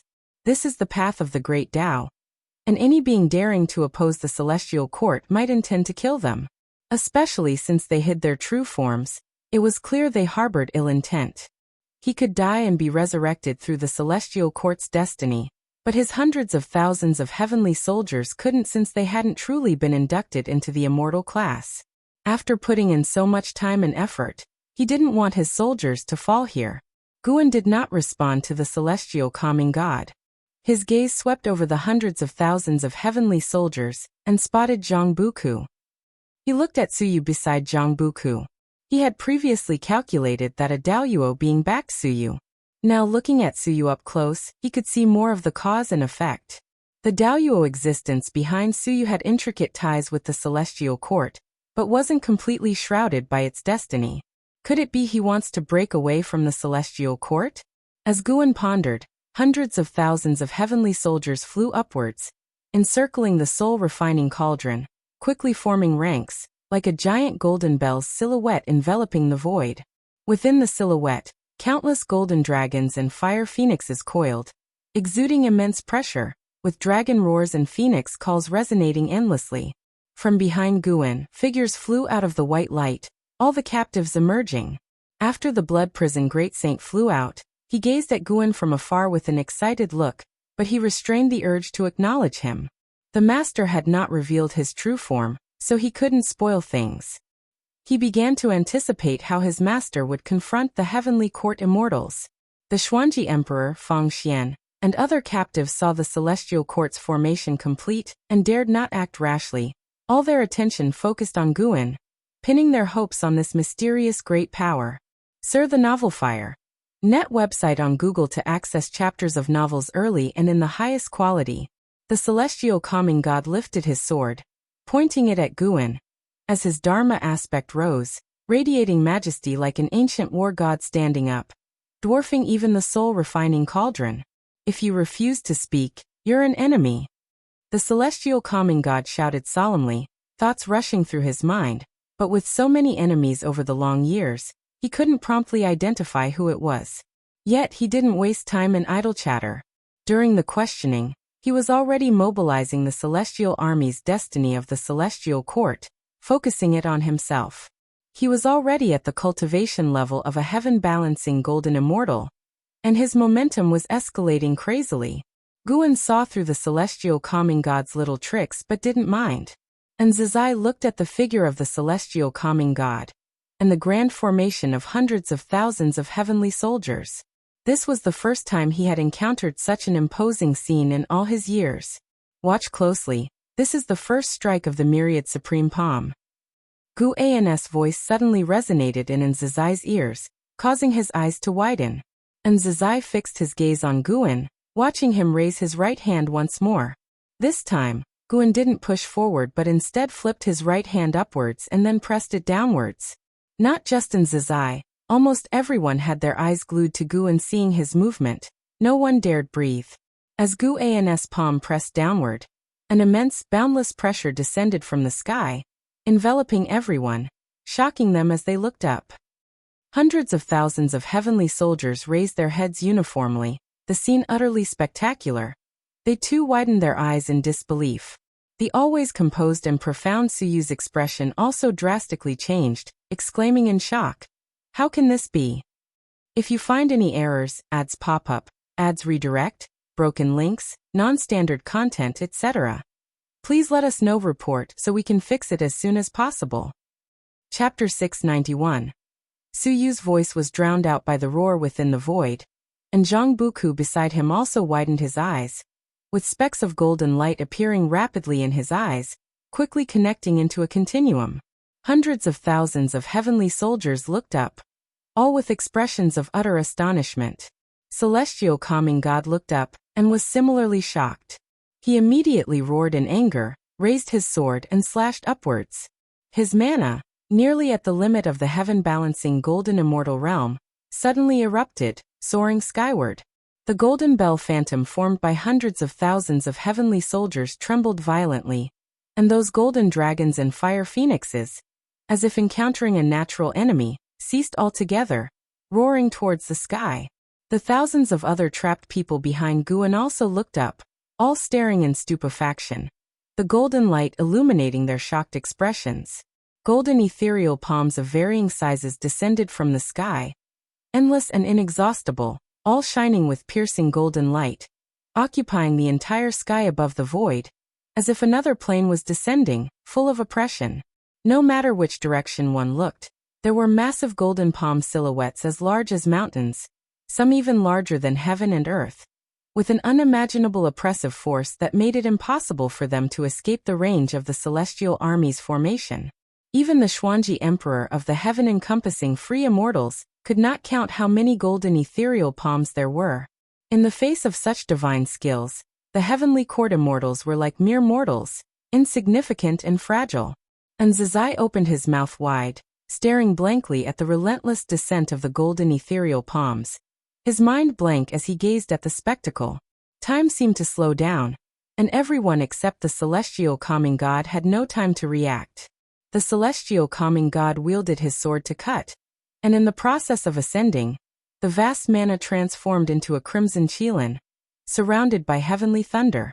It was even larger than the soul-refining cauldron, but under the endless palm silhouettes of the god-calming realm, it was like a mosquito caught in a storm, ready to be overwhelmed at any moment. The descent of the God-calming realm was extremely fast, from appearance to arrival in less than half a heartbeat. Countless golden ethereal palms smashed onto the golden bell phantom, and the dazzling golden light made the entire void lose its color. Zhang Buku looked up with wide eyes. He instinctively wanted to use his divine skills, but his actions weren't quick enough, and ultimately his entire body was engulfed by the golden light. Boom! Boom! Boom! As the cosmic void lost its color, deafening roaring sounds erupted continuously, and Zizai also closed his eyes, unable to see, and the incoming sounds made him feel as if the entire Tao universe was shaking, his chi blood freezing, causing extreme discomfort. Standing behind Guan, he felt this way, let alone the others. Blood Prison Great Saint felt both uncomfortable and excited.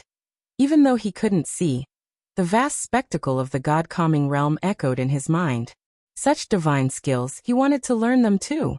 Once he returned, he would pester his master to teach him this divine skill. Xuanji Emperor also found himself unable to perform magic, but he sensed a special fate not only due to pure and powerful cultivation, but also a special fate supporting it. This fate was similar to the Taoist emperors, comparable to the Great Tao, yet independent of the Great Tao. This astonished the Xuanji Emperor greatly. Is there a kind of Great Tao destiny on the path of the Great Tao stronger than the Taoist emperor? He had no time to ponder more, quickly realizing his consciousness was being dragged into slumber. And Zizai had a dream, dreaming of ancestors slaughtering indiscriminately among the heavenly soldiers and generals. No immortal or god able to withstand a single blow. A completely one-sided massacre. Suddenly, Ancestor approached him, frightening him into abruptly waking up, opening his eyes wide and sitting up, gasping for air. The morning sunlight pierced through the mountains and rivers of the earth, shining on him, giving him a feeling as if a lifetime had passed. He instinctively turned his head and found himself in Ancestor's courtyard. Xin Zhen and an Xian were sitting in front of the artifact refining cauldron, conversing in low voices, with no sign of anyone else. He couldn't help but ask, "Master, Uncle Xin, where's the ancestor?" "Your ancestor went out to play, estimated to be back by evening." An Xian replied calmly. It was Xin Zhen who turned his head to look at him, curious. "How was it? Did you witness your ancestor's hand?" And Zizai took a deep breath, nodded heavily, recalling the memories in his mind.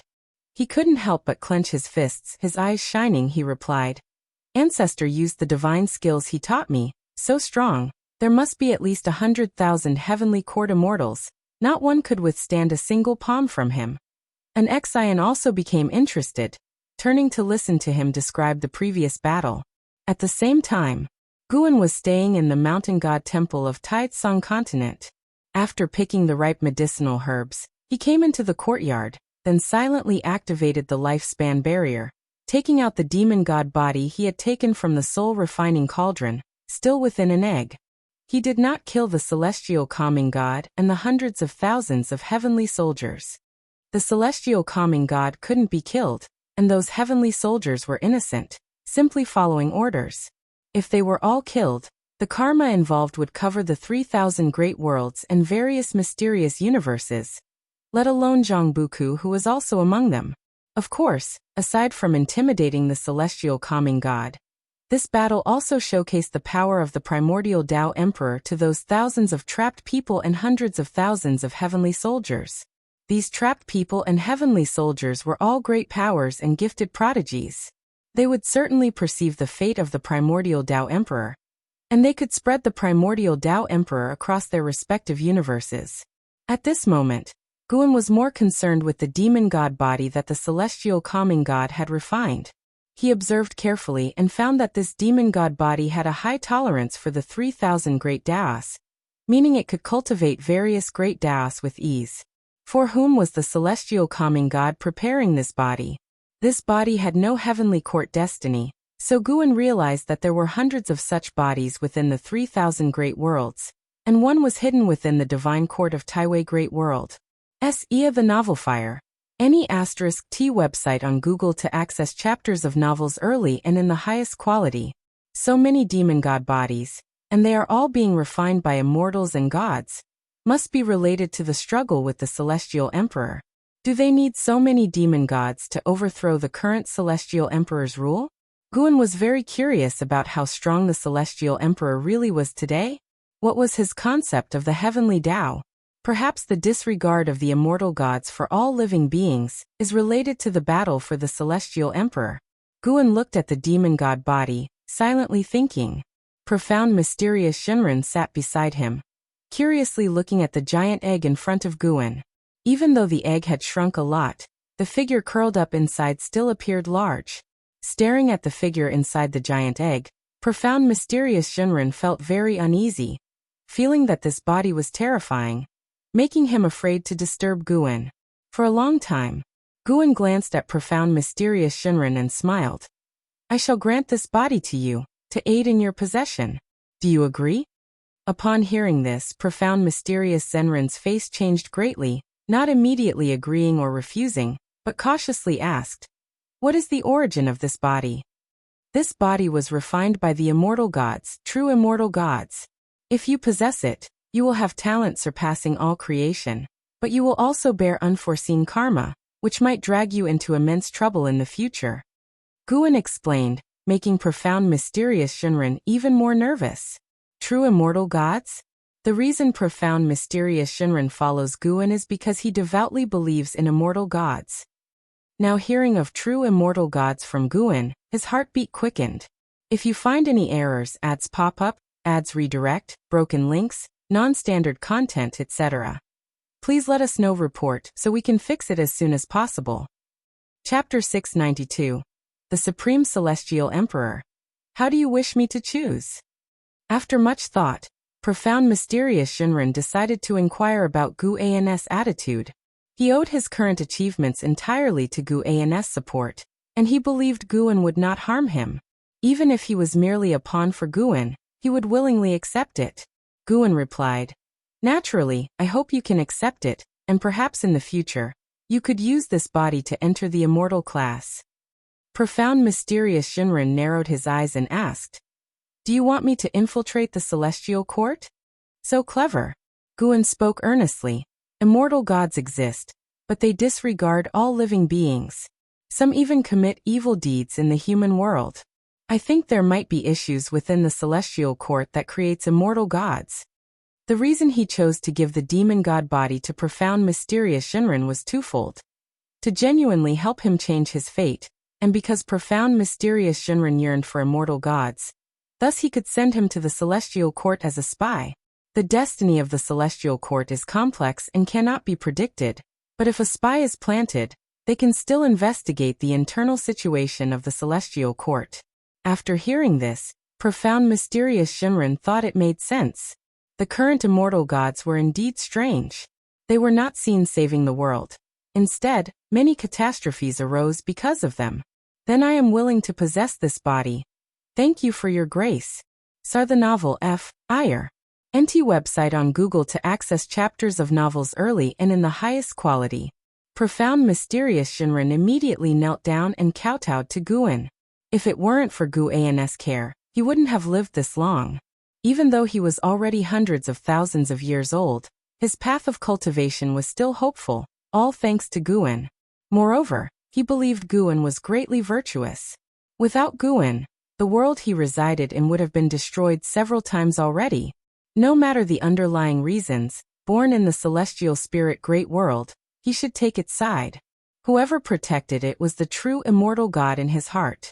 Guan, looking at profound mysterious Shinran kneeling in front of him, couldn't help but think back to 56,000 years ago, when profound mysterious Shinran had also knelt to him like this.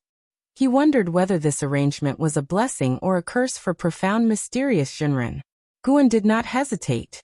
He had already explained the pros and cons and his intentions to profound mysterious Shinran, which was also what the latter sought. He believed that profound mysterious Shinran was not compelled by his power. Profound mysterious Shinran surely knew that even if he refused Guan would not trouble him. Then let's begin. On a desolate meteor on the path of the great Tao, Zhang Buku opened his eyes, quickly stood up and looked around. He found himself surrounded by heavenly soldiers. Suyu stood by his side, frowning as he looked into the distance. Zhang Buku couldn't help but ask, "Did that person leave?" Suyu nodded and said, "The other party didn't harm us. They probably left to save someone." Following his gaze at the horizon, the celestial calming god was meditating on a cliff, with his back to hundreds of thousands of heavenly soldiers. "What's wrong with him?" Zhang Buku whispered, also staring at the celestial calming god. Suyu replied, "He might be transmitting information." He took a deep breath, turned to Zhang Buku, and asked, "Did you feel anything during the previous great battle?" Hearing this, Zhang Buku began to recall carefully, thinking of the terrifying scene that seemed to suppress the world. And he still felt fear. After a while, Zhang Buku hesitantly said, "That person had a kind of destiny similar to the Taoist emperor, but different from it." The great Tao destiny was no secret to him. He currently had access only to the celestial Tao destiny and Taoist emperor. Whether becoming a celestial Tao immortal god or a Taoist emperor, one would possess unparalleled divine power in the same realm. Now there was a new type. Gu An's great Tao destiny made him feel an extremely fierce aura that directly confronted the soul and Tao heart. Indeed, it's another kind of great Tao destiny. "The heavens are about to change," Suyu said softly, his words full of complexity. Zhang Buku asked in confusion, "Change?" A long time ago, when the Taoist emperor was born, it once triggered a catastrophe that swept through the 3,000 great worlds and all the heavens, even affecting the celestial court. Although the celestial court disdained the Taoist emperor, once there were many Taoist emperors, they attempted to overthrow the celestial court's rule. If this great Tao destiny also flourishes, it will inevitably challenge the divine might of the celestial court. Suyu's voice was filled with emotion. "Do you mean the celestial court will hunt down this kind of destiny?" "No, the celestial court is arrogant. They disdain all existence, especially the supreme celestial emperor. He can allow all forces to grow. The conflicts between the celestial court and all the heavens are basically about offending a certain immortal god, rather than the will of the entire celestial court." Mentioning the celestial emperor, Suyu's eyes shone with a light Zhang Buku had never seen before. Zhang Buku could feel Suyu's immense reverence for the celestial emperor, sparking unlimited curiosity about him. What kind of being is the celestial emperor?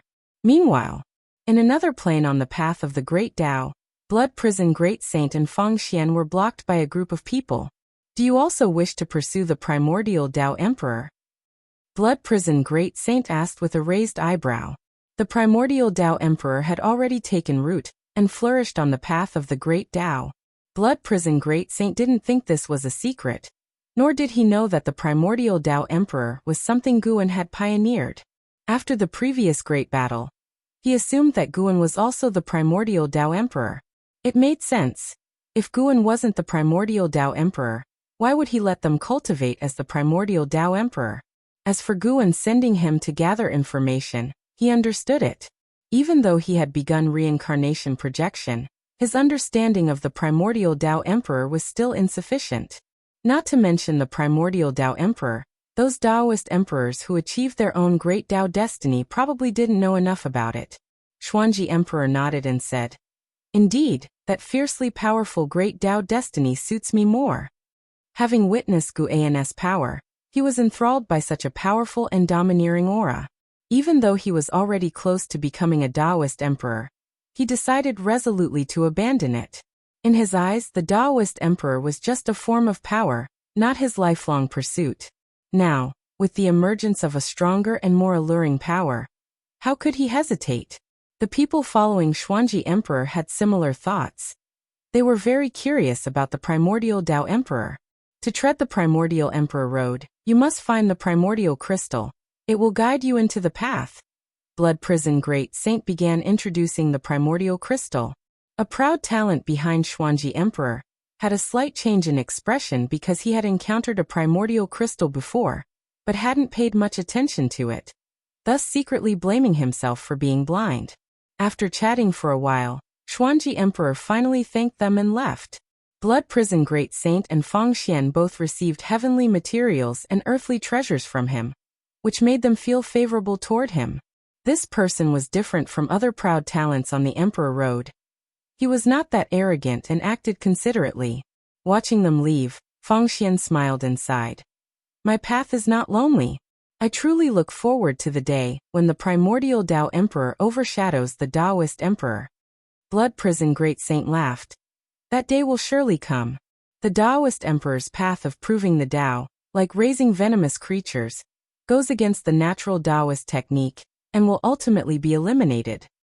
If you find any errors, ads pop up, ads redirect, broken links, non-standard content, etc., please let us know. Report so we can fix it as soon as possible. Chapter 693. 50,000 years in the human world. Attacking the celestial calming god's celestial army didn't bring any trouble to Guan.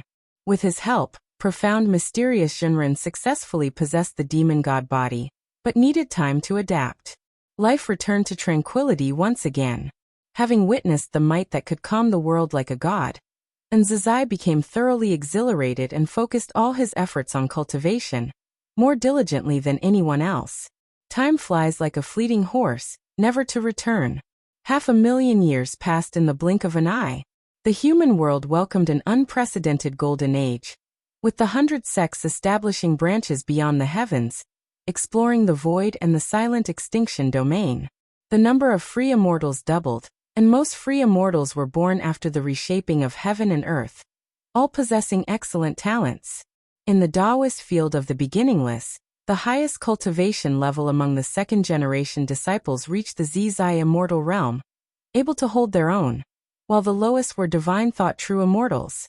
For more third-generation disciples had joined, ranked by seniority. They were Lu Zidao, the disciple of celestial demon child; Zhou Yu, the disciple of Jiangshi; Jianglan, the second disciple of an Xian; and Shangguan Xiener, the disciple of celestial Cyan.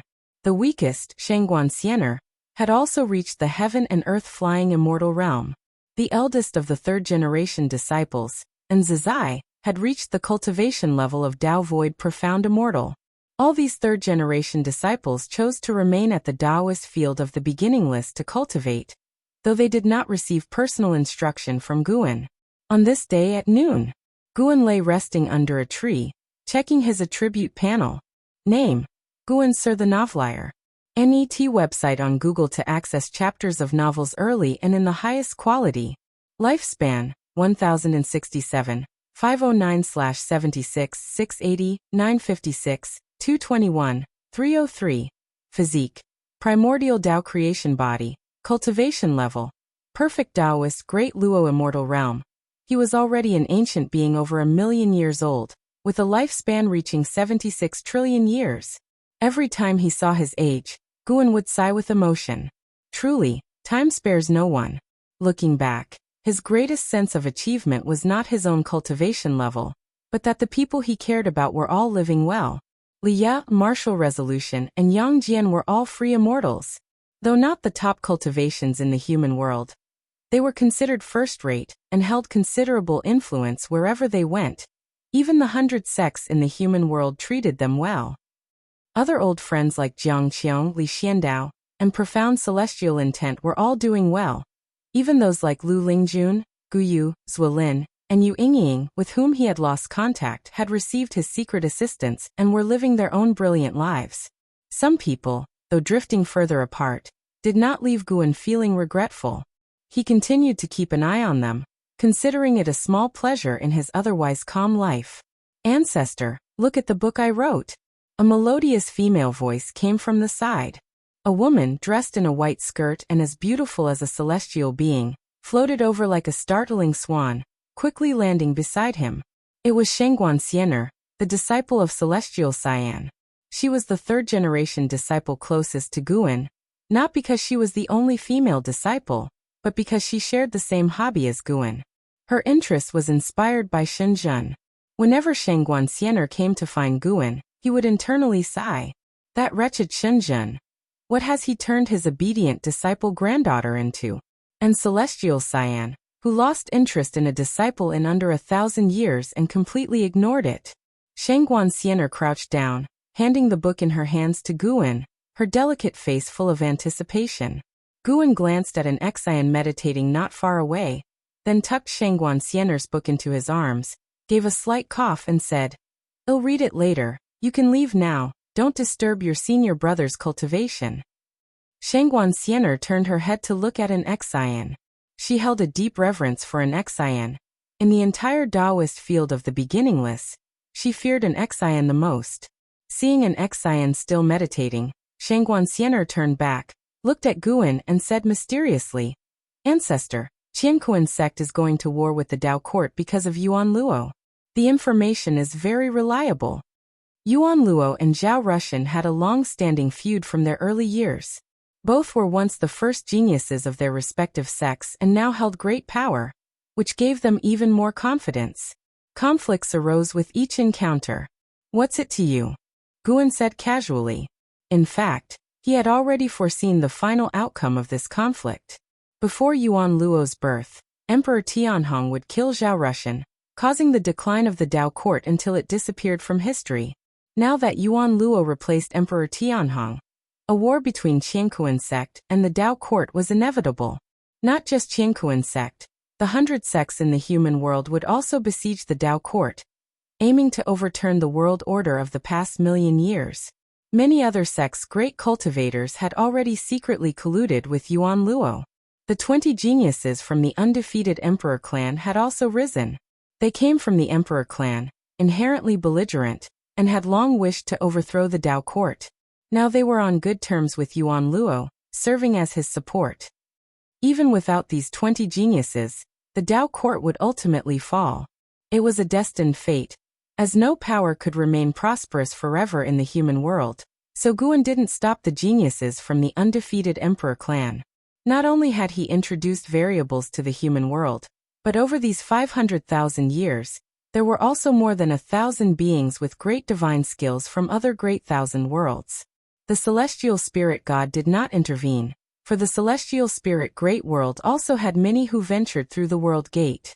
The variables increased, and the profound Yuan-free immortals and Taoist Zhangzizai immortals of the human world could no longer foresee the future, causing unrest within the Dao court.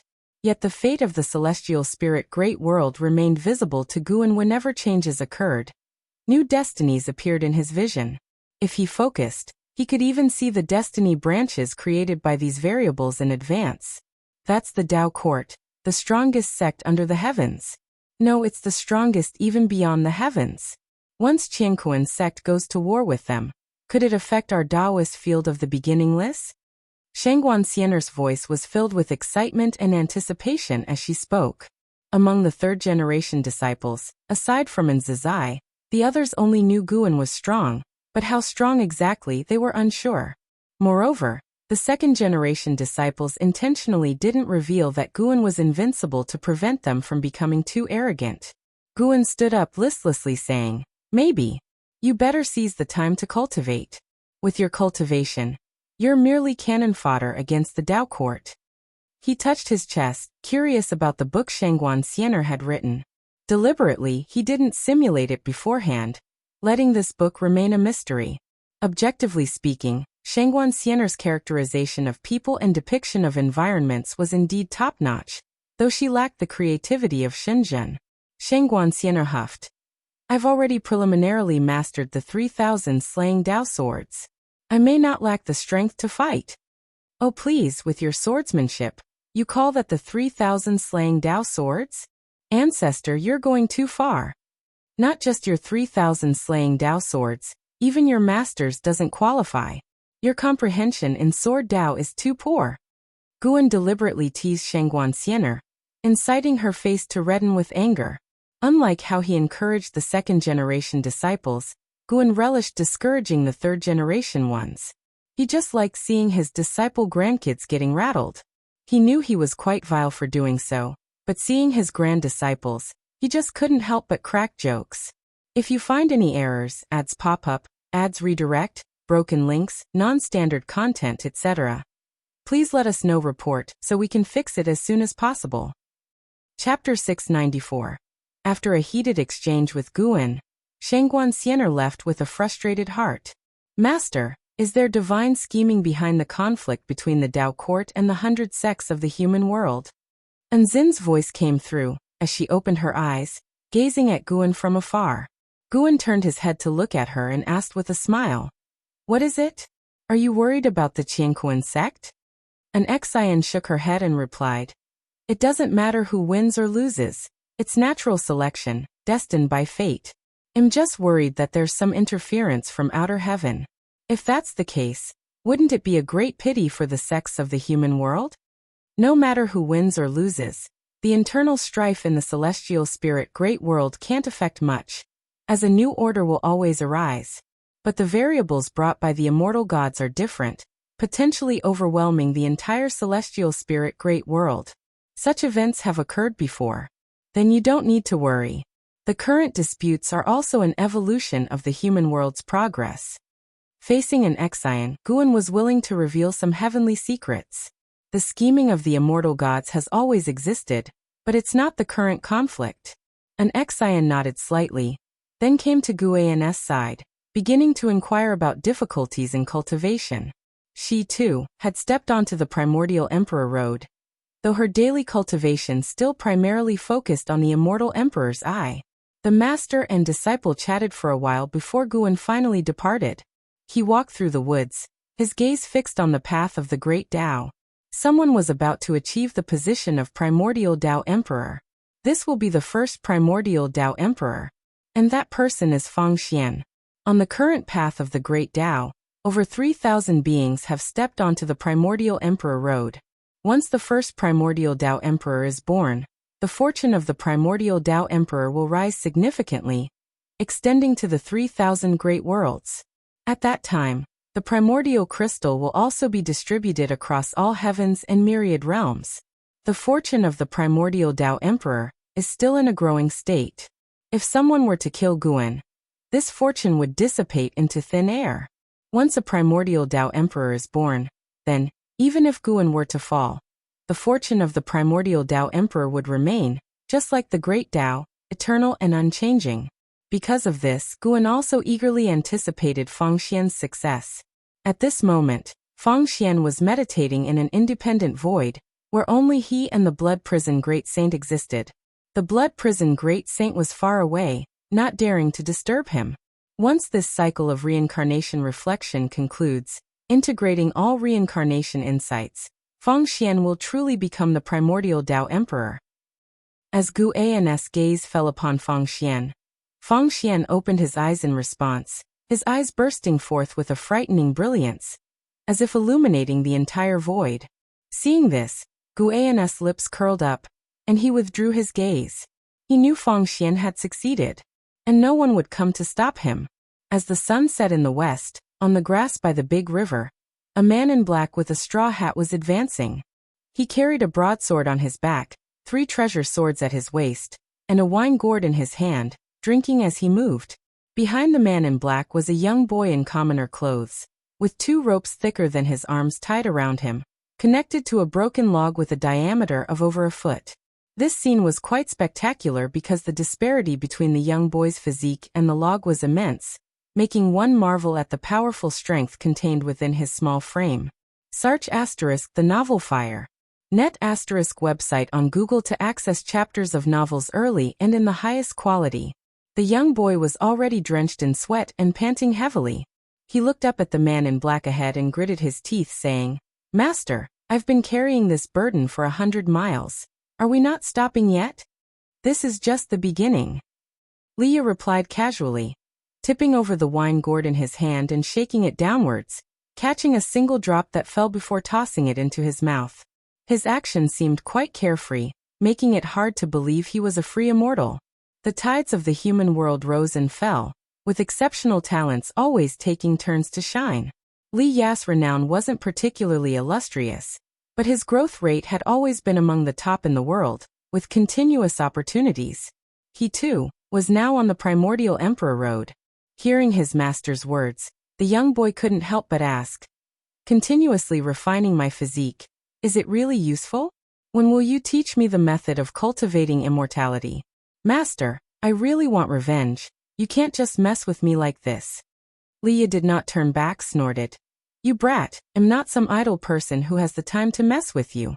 Your physique is extraordinary. It needs to be awakened. I'm doing this for your own good." Hearing this, The young boy could only suppress his frustrated feelings. After a while, he couldn't help but ask again. Master, where are we going?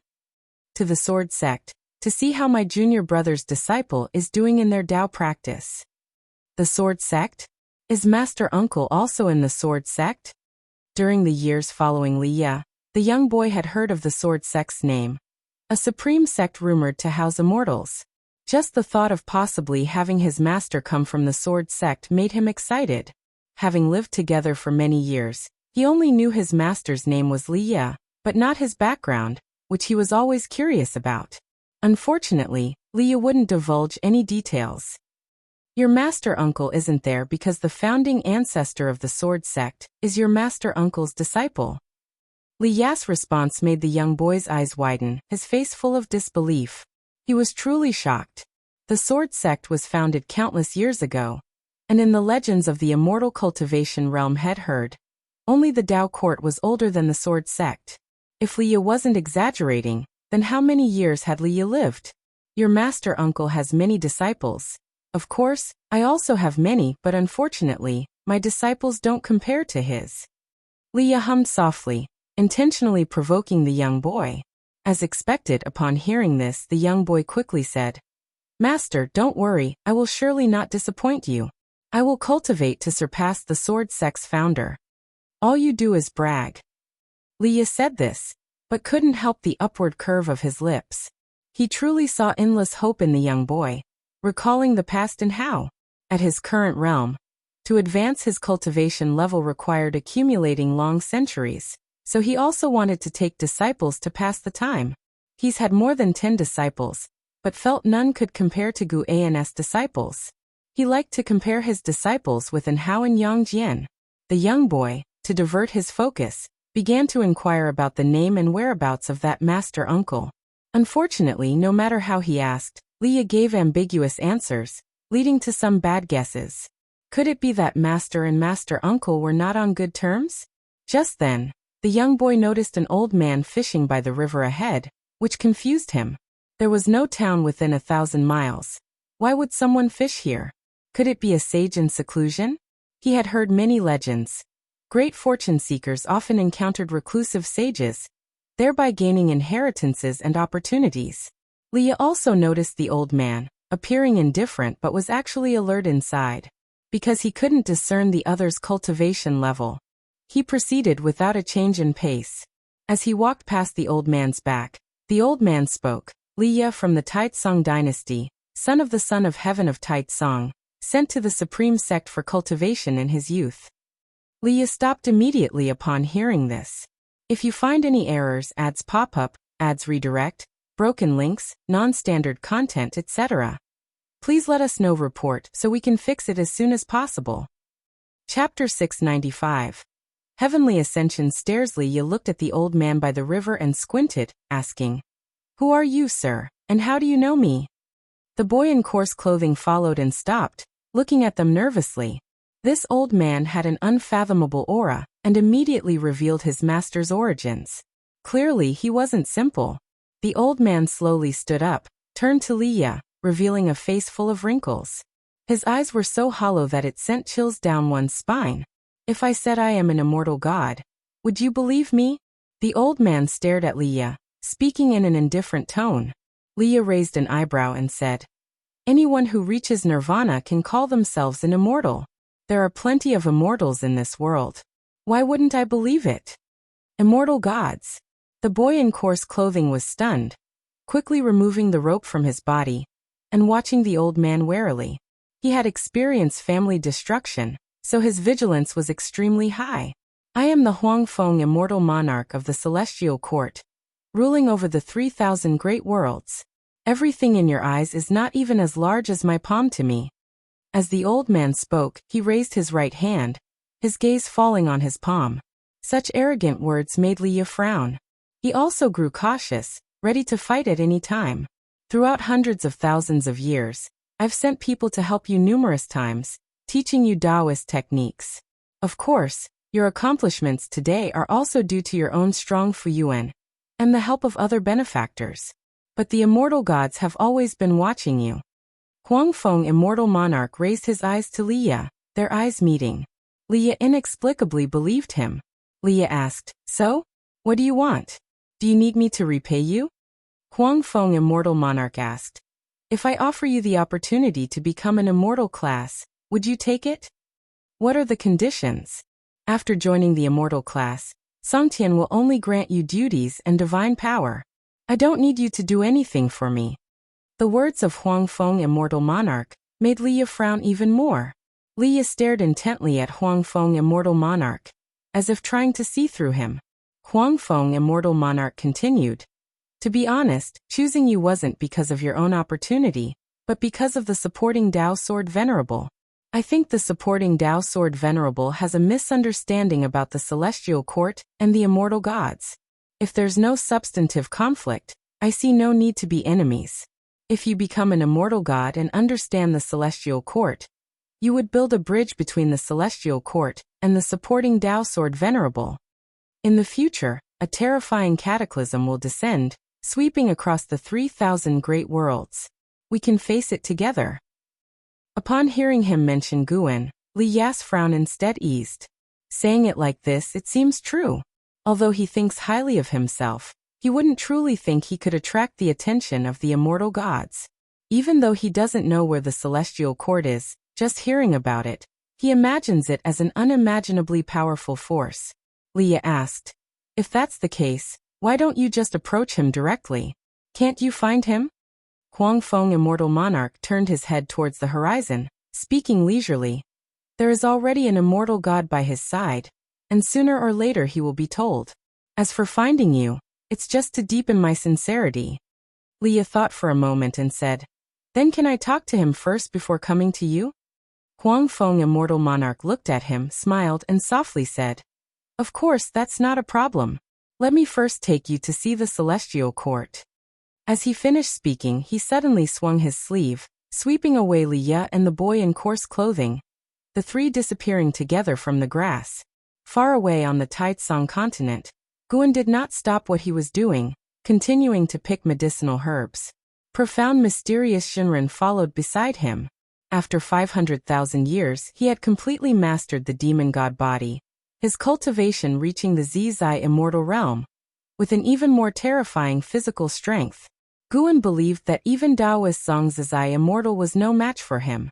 Such progress is not exaggerated. After all, the demon god body is a great opportunity from the Celestial Court. Now when facing him, Guan no longer hides behind a tiny masked figure, but confronts with his true form.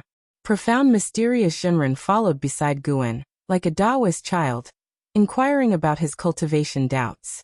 Guan listened patiently, answering every question. After Guan finished picking the ripe medicinal herbs, profound, mysterious Shinran began sowing seeds. Guan did not leave immediately but waited in the courtyard, his gaze on the row of stone statues in front of the courtyard wall, all of which were sword venerate divine statues crafted by profound, mysterious Shinran.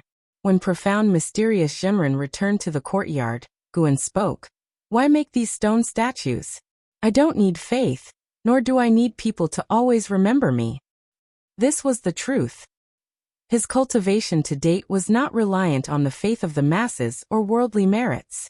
They should remember. You don't need faith, but the world must not forget you.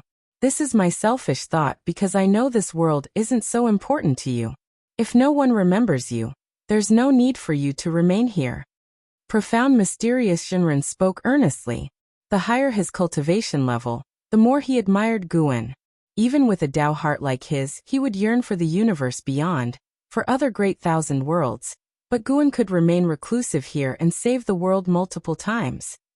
After hearing this, Guan did not respond directly but smiled. "Your kin is about to ascend to immortality." "Kin? Do you mean Liya?" Profound, mysterious Shinran asked with a frown.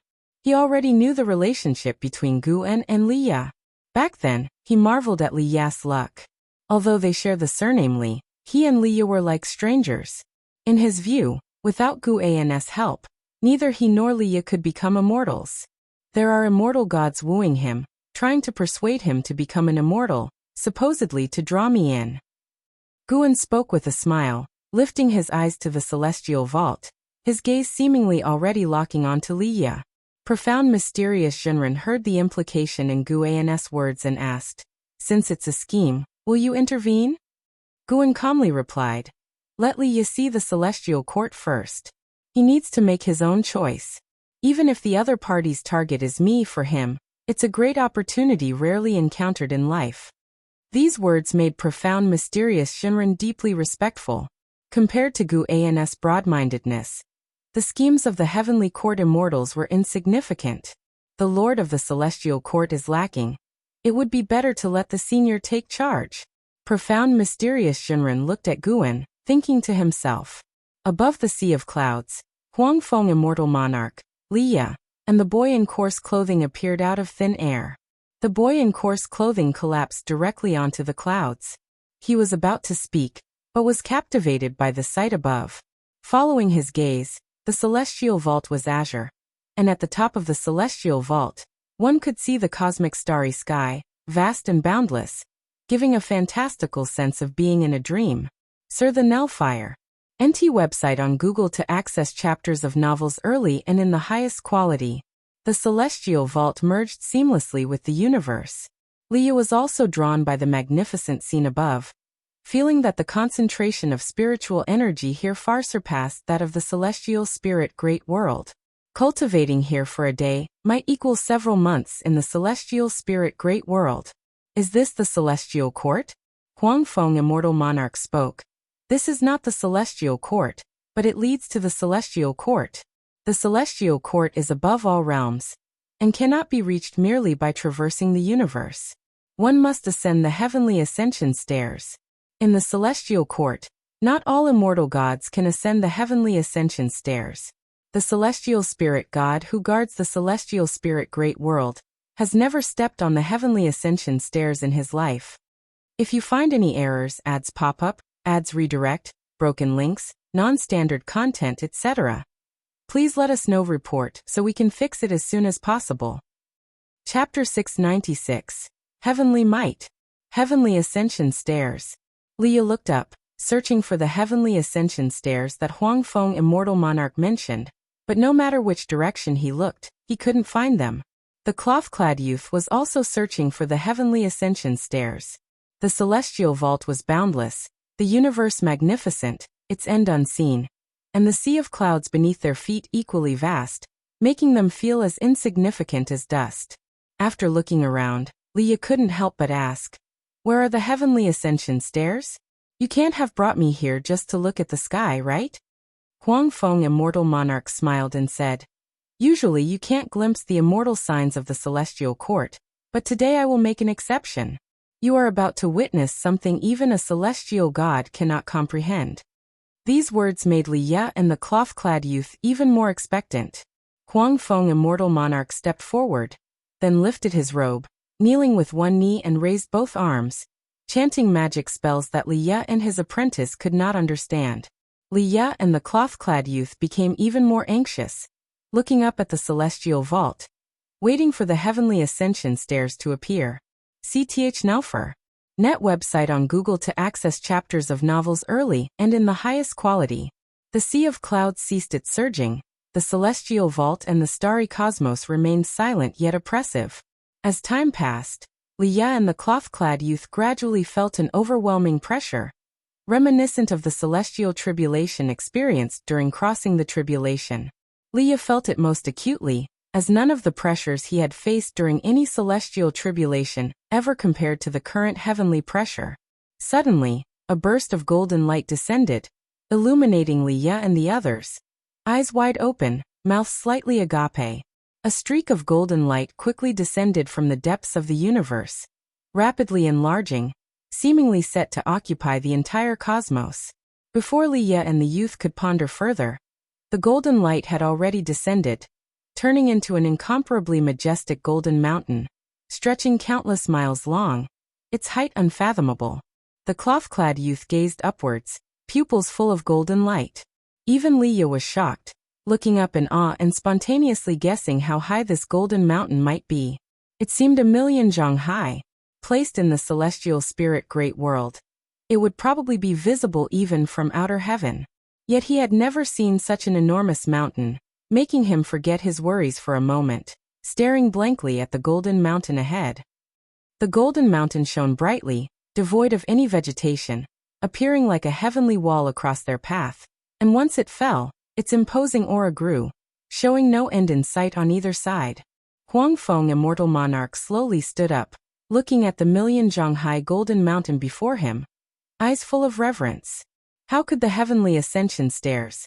Liya took a deep breath, looked towards Huang Feng, immortal monarch, opening his mouth to ask. Yet before he could finish, another vast heavenly pressure descended, startling him to look up again. What he saw next was a scene he would never forget. One after another, golden mountains a million zhang high fell from the top of the universe, stacking upon each other, shaking the heavens. Boom, boom, boom. The entire world seemed to tremor, the sea of clouds roiling like molten waves. The cloth-clad youth gazed in shock at the celestial vault, body trembling incessantly, and Liya, though slightly better, was not much different. Golden mountains layered upon one another, rising continuously, forming a golden celestial staircase leading into the depths of the universe. Each step a million zhang high, exuding an insurmountable oppression, sacred and solemn. After a while, the disturbances in this world finally subsided. Huang Feng, immortal monarch, waved his sleeves, taking Liya and the cloth-clad youth to the distance, looking at the heavenly ascension stairs from millions of miles away.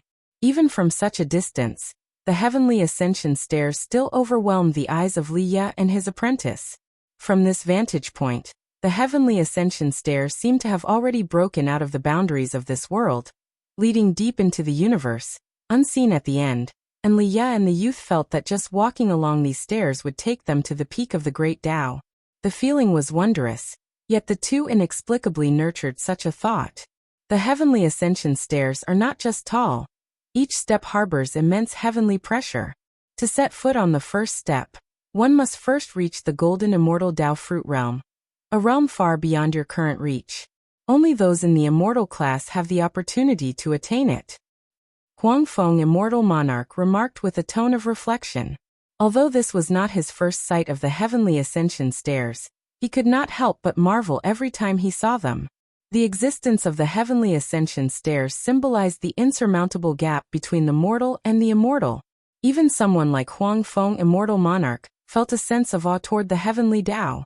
Liya did not respond, still caught in the throes of shock. He could feel that every step of the heavenly ascension stairs encompassed the strongest true meaning of the great Tao, so much so that he felt an impulse to kneel and worship. The trembling cloth-clad youth couldn't withstand the heavenly pressure, and knelt in the sea of clouds, eyes vacant.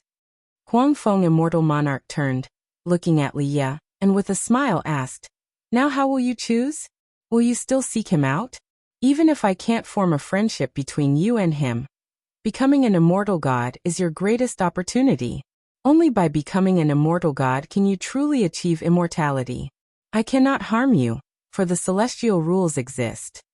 Upon hearing this, Liya instinctively wanted to agree, yet as he spoke, he forcibly suppressed the urge within. After seeing the heavenly ascension stairs, he believed in the existence of the celestial court, influenced by the heavenly Tao on his soul, making him unable to doubt it. Yet when it came to Guan, he had to tread carefully. Huang Feng, immortal monarch's words only made him feel that the immortal monarch was fearful of his contact with Guan. Was it truly to form an alliance through him? Liya took a deep breath and said, "I still wish to find him first. I will strive to convey your sincerity." He feared that Huang Feng, immortal monarch, would turn hostile, so he left room in his words. Huang Feng, immortal monarch, heard this, still maintaining a smile. Yet his smile grew more and more eerie. Liya realized something was amiss, immediately grabbing the cloth-clad youth, distancing them from Huang Feng, immortal monarch.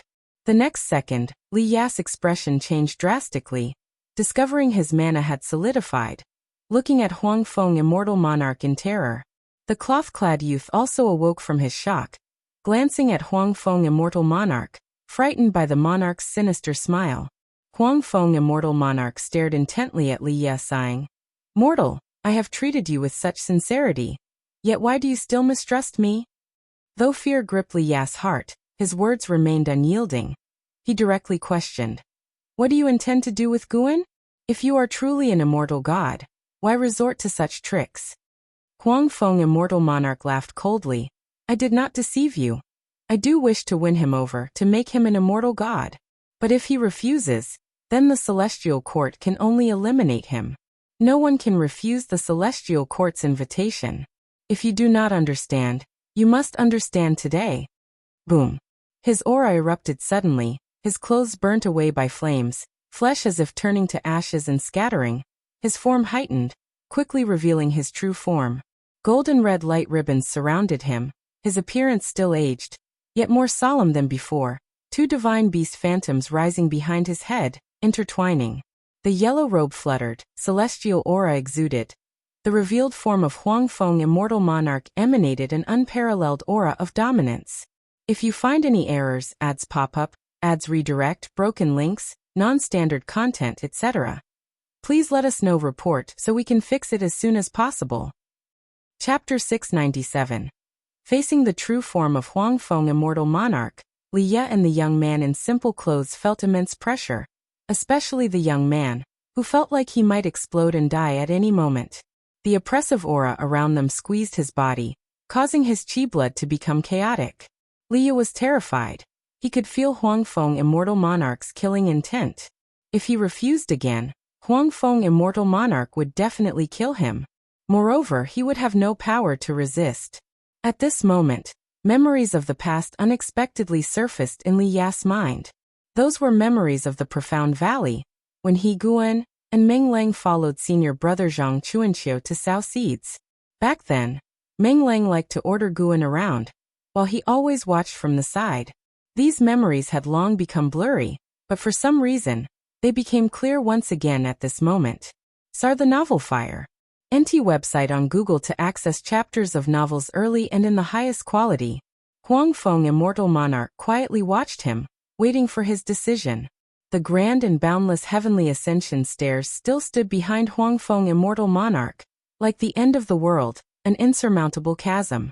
The young man in simple clothes couldn't turn his head to look at his master, but he could feel his master's agony. The immortal god spoke eloquently, but with such aggression. It was obviously not with good intentions. However, if he died here, he would miss his chance for revenge. The young man's heart was filled with fear and unease. Li Ye remained silent for a long while. Only when Huang Feng, immortal monarch, shifted his gaze to the young man did he finally speak. I refuse to comply with you even if you kill my disciple. Doing this will only make me angrier. If I survive, I will regard you as my greatest enemy, and even with the celestial court's protection, I will use all means and all my strength to take revenge on you. Until death. His tone wasn't fierce, even sounded strained, but his gaze was icy cold. Huang Feng, immortal monarch's brow slightly furrowed, and the killing intent in his eyes grew stronger. A mere mortal dared to threaten him like this. Boom. The young man in simple clothes suddenly exploded, flesh and blood flying everywhere, splattering onto Li Ye, covering half of his body with a bloody hue. His face was still marked with the remnants of the flesh and blood, yet his expression did not change. He continued to stare tightly at Huang Feng, immortal monarch, as if his disciple's death didn't affect him. Huang Feng, immortal monarch, sneered with disdain, saying, Do you think you still have a chance? Refuse me, and not only will you die, but everyone related to you will also suffer misfortune, living a life worse than death in the human purgatory, until death. He raised his right hand, reaching towards Li Ye. Li Ye's face remained stoic, only the chill in his eyes intensified. Snap. A hand suddenly rested on Huang Feng, immortal monarch's left shoulder, directly facing him. Li Ye's expression finally changed, and the corners of his mouth slightly lifted. Huang Feng, immortal monarch's face slightly altered. He turned his head slightly, using the corner of his eye to glance at the person behind him. Standing behind him was none other than Guan. Even though they were close, he couldn't see Guan's true face. Supporting Dao Sword Venerable, you've finally decided to show yourself. Huang Feng, immortal monarch, spoke, his tone tinged with mockery. Your entry into the celestial spirit great world must have been an accident. If you truly wished to support that son of heaven, you wouldn't have sent him out. Join the celestial court. I will personally petition Sangtian. You have no room for refusal. Having captured Tai Immortal Monarch and the 72 immortals of Jin Dong, you've already committed a heavenly crime. If you do not ascend to immortal god status before Tsangtian becomes aware, you will face the wrath of the celestial court. By then, you will be facing an existence far more terrifying than I. Liya fixed his gaze on Huangfeng Immortal Monarch, waiting now for Gu An's choice. Can you really represent the celestial court? Gu An's voice rang out, and Huangfeng Immortal Monarch's body froze. Just as he was about to respond, a terrifying force suddenly obliterated his body, causing him to follow the same fate as the young man in simple clothes, except he did not explode into a blood flower, but instead turned into flying ash and dispersed. Seeing Huangfeng Immortal Monarch unable to resist in Gu An's hands, Liya was not surprised, but only his gaze turned complex. Junior brother Gu, why couldn't you appear sooner? Liya thought bitterly. He felt he had no right to blame Guan because the young man's death was his responsibility. Even having lived for hundreds of thousands of years, and after having experienced the tragic death of disciples, his heart still felt filled with guilt and unwillingness. Just then he noticed a change in Gu An's eyes, a dark red cold light flickering, rendering him momentarily dazed. Master! A familiar voice reached Liya's ears, as if it came from a great distance, gradually growing louder. He suddenly opened his eyes wide, awakening like from a dream, turning his head to see his disciple, the young man in simple clothes, standing right beside him. Xianyu Yu? Liya looked at the young man, speaking in shock. He was utterly bewildered, unable to comprehend the situation. The young man named Li Xianyu stood before Liya, excitedly saying, Master, I'm not dead. I am alive. I thought I was going to die just now. Was I caught in an illusion technique? Upon hearing this, Liya looked down at his robe, noticing that the bloodstains were rapidly disappearing. The previous scene was definitely not an illusion technique. Liya turned his head towards Guan in the distance. Guan was watching him. Yet in his eyes, Gu An's figure was so blurred that he couldn't discern Gu An's current expression. Junior brother Gu, what just happened? Liya couldn't help but ask. Upon pronouncing, Junior brother Gu, Li Xianyu's eyes widened, immediately turning towards Guan. Everything that just occurred was real, not an illusion. I merely turned his death from reality into illusion. He is still alive. Guan replied, leaving Liya and Li Xianyu even more astonished. They couldn't possibly understand Gu An's meaning, filling them with awe towards him. Such unimaginable techniques. What level of cultivation must it be to achieve such? Li Xianyu asked nervously. Then, was that immortal god truly dead just now? Hearing this, Liya also grew tense, awaiting Gu An's answer.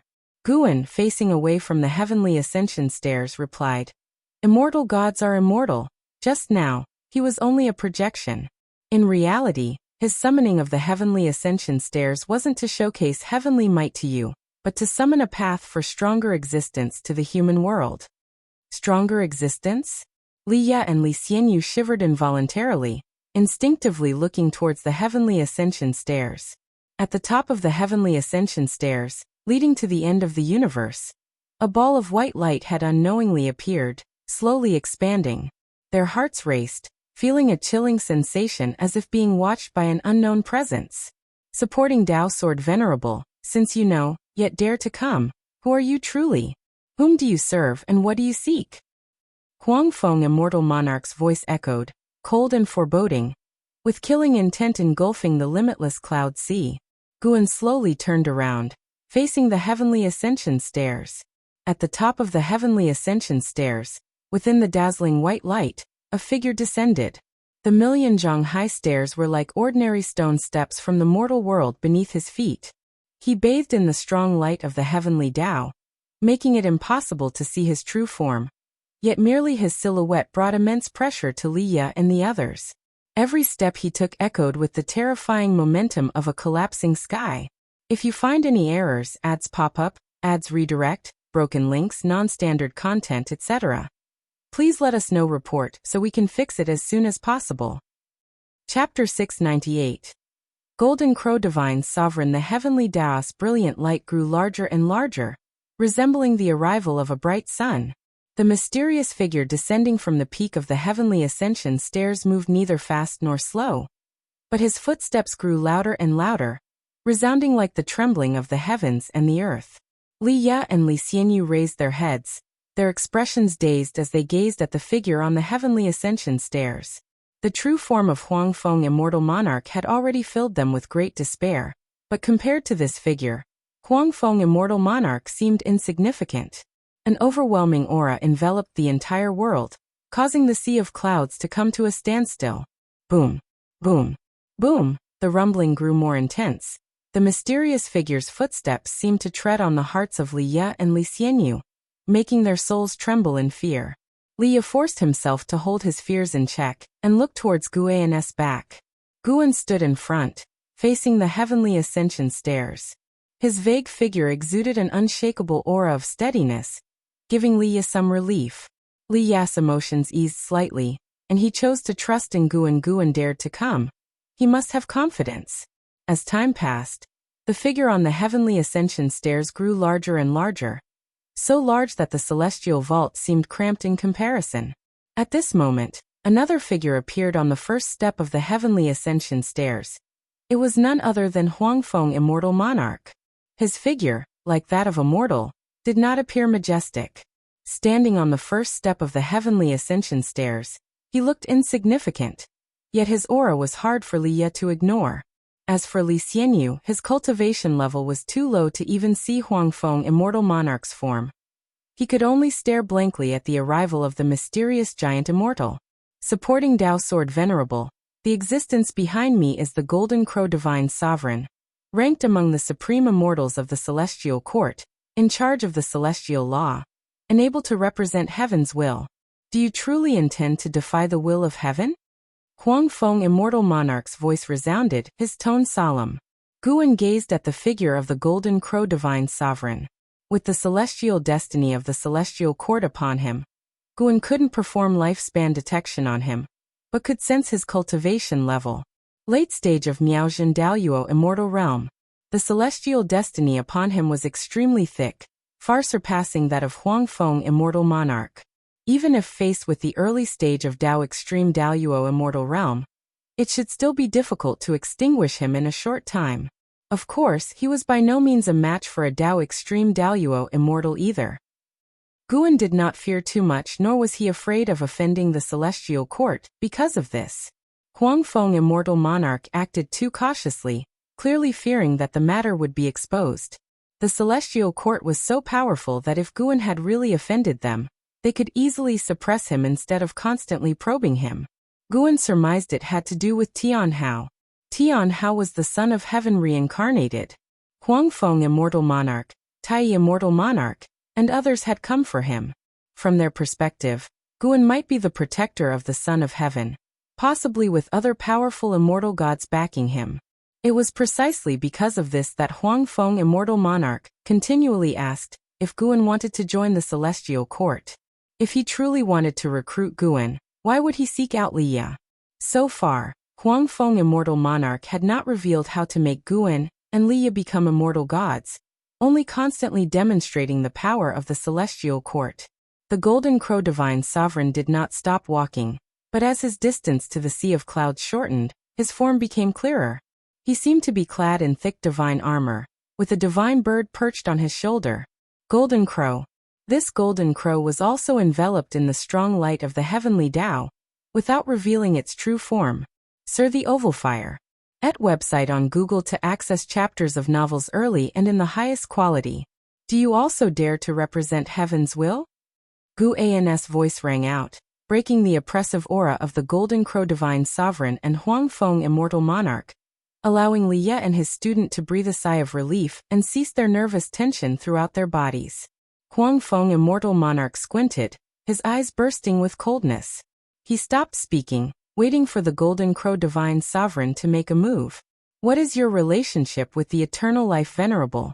Do you know what consequences your actions will bring? An authoritative voice echoed, devoid of any emotion. Eternal Life, Venerable? Could it be the existence backing Tian Hao? Guan spoke.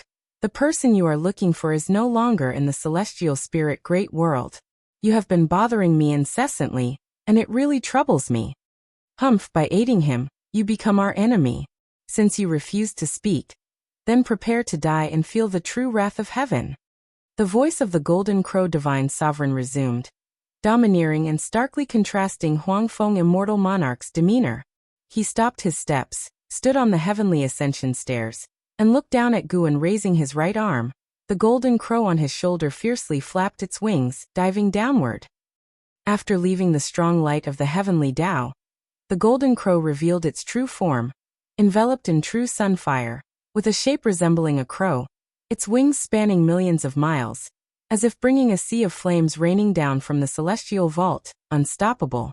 Li Ya and Li Xianya's faces changed drastically at this scene. Guan suddenly raised his hand, the Cyan Hong sword appearing out of thin air. Holding the sword, he slashed towards the sky. With one slash, the sword chi shot out like a bright moon, the true meaning of the 3,000 great Tao gathering upon the sword chi, causing numerous stars to appear behind it, as if a galaxy sword. Almost instantaneously, the sword chi collided with the golden crow. Boom! Dazzling light burst forth, the world lost its color, fierce winds crushed the sea of clouds, forcing Li Ya to channel all his mana to protect both himself and Li Xianyu. Even though Guan intentionally enveloped them with Tao intent, the powerful gusts of the great Tao still made their hearts race. The golden crow divine race stood lofty above. A pair of cold and terrifying eyes appeared on that face whose features were indistinct. He raised his hand. A roaring fire wave surged behind him, rolling like dragons. Outrageous! The golden crow divine sovereign's tone revealed extreme anger. And with this explosive shout, the sea of clouds beneath Guan and his companions dispersed directly. The terrifying true sunfire descended from the sky, dispelling the powerful light between heaven and earth. Li Ya looked up, witnessing an unbelievable sight. Countless massive fire dragons coiling above the celestial vault. The golden crow divine sovereign stood among them, his golden armor blazing like the sun, his visage stern, his eyes continuously seeping with flame, without pupils. His red hair coiled beneath the divine crown, like an unrivaled divine king descending with overwhelming celestial might. Guan could sense a certain special power contained within those fire dragons, transformed from the celestial Tao destiny. Could this be the celestial law that Huangfeng Immortal Monarch mentioned? Miaozhen Daoyuo Immortal Realm Perfection. No wonder you dare to oppose us. The eternal life venerable truly is a master of fine maneuvers. The golden crow divine sovereign's voice arose, causing Huangfeng Immortal Monarch's face to change dramatically. He had guessed that Guan might be a Miaozhen Daoyuo immortal, but hadn't expected him to have reached the perfection realm. Little did he know this was Guan's disguise. For Guan, suppressing his cultivation level to Miaozhen Daoyuo Immortal Realm Perfection was enough to defeat the Golden Crow Divine Sovereign. Today he intended to crush the Golden Crow Divine Sovereign's courage completely, so he would dare not trouble him again. The wind stirred Guan's black Tao robe. He stood holding his sword with one hand, facing the wind, his silhouette imparting an indelible impact on Li Ya and Li Xuanyu. Before Guan, in the air, a huge sword shadow of silvery light appeared, larger than any single step of the heavenly ascension stairs, its tip pointing towards the Golden Crow Divine Sovereign and the countless fire dragons. A sword intent capable of shaking the clouds and disturbing the great Tao locked onto the Golden Crow Divine Sovereign. Standing on the heavenly ascension stairs, Huangfeng Immortal Monarch widened his eyes and exclaimed, "Such sword intent, how is it possible? What is your relationship with the one from the river of Sword Tao? If you find any errors, ads pop up, ads redirect, broken links, non-standard content, etc., please let us know report so we can fix it as soon as possible." Chapter 699. Guan's Realm. The sword intent of the 3,000 slaying Tao swords condensed into an image, hanging in the celestial vault, pointing at the heavenly constitutional Dharma aspect of the Golden Crow Divine Sovereign. Facing this sword intent, the Golden Crow Divine Sovereign felt an immense threat, immediately gathering celestial Tao destiny to continually elevate his aura. The celestial vault began to collapse, space twisted, revealing patches of strange light spots. Li Ya looked up at the magnificent scene in the sky, his face filled with excitement. This sword intent, yes. It was the sword Tao taught to him by Guan, the Taoist technique he had cultivated the longest. Before this, Liya had hesitated, thinking he needed to seek more powerful divine skills as his achievements in Sword Dao couldn't keep up with his cultivation level advancement. But now, witnessing the might of the 3,000 slaying Dao swords, the confusion in his heart was dispelled. The path of Sword Dao could always be pursued. Guan held the Cyan Hong sword, the tip pointed downward as he looked up at the celestial vault. The sword shadows of the 3,000 slaying Dao swords directed at the direction within his gaze. He deliberately waited for a moment, allowing the mana of the Golden Crow Divine Sovereign to reach its utmost limit. He heard the words of the Huang Feng Immortal Monarch, but he didn't care. Now he wanted to slay both the Golden Crow Divine Sovereign and the Huang Feng Immortal Monarch. Even if they could rely on the Celestial Court's destiny to revive, today he must shatter the courage of these two immortal gods. Gu An's eyes grew cold, and the sword intent avatar, which had paused for a moment, suddenly erupted with a terrifying momentum capable of shattering everything. Boom! The silver light sword shadows moved like thunder, instantly scattering the sky full of fire dragons, revealing the magnificent scene of the cosmos. The Golden Crow Divine Sovereign stared wide-eyed, casting spells with both hands, unleashing his immense mana without reservation. Yet, in the face of Gu An's sword intent, even with the blessing of celestial Dao destiny, he still felt his heart tremble with fear. How could Miaozhen Daoyuo Immortal be so powerful? The Golden Crow Divine Sovereign was himself a Miaozhen Daoyuo Immortal. Inside and outside the Celestial Court, he had encountered Miaozhen Daoyuo Immortal Realm perfection before, but no one had ever filled him with such fear as Guan. His fear arose quickly, and his demise came just as swiftly. Liya and Li Xianyu only sensed the world brighten. In an instant, the celestial vault shattered suddenly, the universe following swallowed by darkness. They felt as though they had fallen into an abyss, the endless darkness assaulting their sight, causing their hearts to feel intense dread. This was an instinctive emotion. Even though they had the protection of Gu An's Dao intent, the impact on their vision still affected their minds. Fortunately, this fear was short-lived. When they regained their senses and looked closely, they could no longer see the figures of the Golden Crow Divine Sovereign and Huang Feng Immortal Monarch. They were in the dark universe, void and desolate, with only the three of them remaining along with the Heavenly Ascension Stairs. The Heavenly Ascension Stairs still stood, the dazzling golden light becoming the sole source of light in this universe. Guan looked at the Heavenly Ascension Stairs, feeling in his heart that the creations of the Heavenly Dao were truly extraordinary, unable to disperse even the Heavenly Ascension Stairs. He turned to walk toward Liya and Li Xianyu, just as the master and disciple were about to speak, when suddenly their vision blurred. The next moment, Liya and Li Xianyu felt their feet touch the ground, instinctively opening their eyes to find themselves back by the riverside they had previously passed. Liya looked around, already unable to see the figure of Guan. Everything that had happened before felt like a dream. Li Xianyu also did not find the figure of Guan, standing there dazed. Recalling everything that had happened before, his expression bewildered. For a long time, Liya took a deep breath, looked up to the horizon, and murmured to himself, "Miaozhen Daoyuo Immortal, is that your realm? Unheard of, and I wonder how many realms away it is from the profound Yuan-free Immortal." Knowing Gu An's realm, Liya began to feel excited. At least he now had a target to pursue. Li Xianyu couldn't help but ask, "Master, was that person earlier the uncle master you mentioned before?" "Yes, it was him." Li Ya's expression returned to calm, as enigmatic as ever. "He's amazing.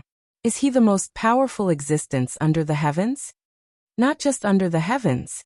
If you look beyond heaven, you won't find many who are his match." "So powerful, how can he be your junior brother? Could it be you're hiding your cultivation?" Li Xianyu asked expectantly, his eyes shining brightly. Liya did not answer, merely gazing profoundly toward the horizon, stirring Li Xianyu's imagination, and making it difficult for his emotions to calm down for a long time. On the other side, Guan did not return to the Taoist field of the beginningless, but stood on the cliff of a high mountain. In front of him, a sea of clouds churned, with peaks emerging from the clouds in the distance. It was as if he stood above the Tsangtian, with beautiful scenery. He was reflecting on the previous great battle.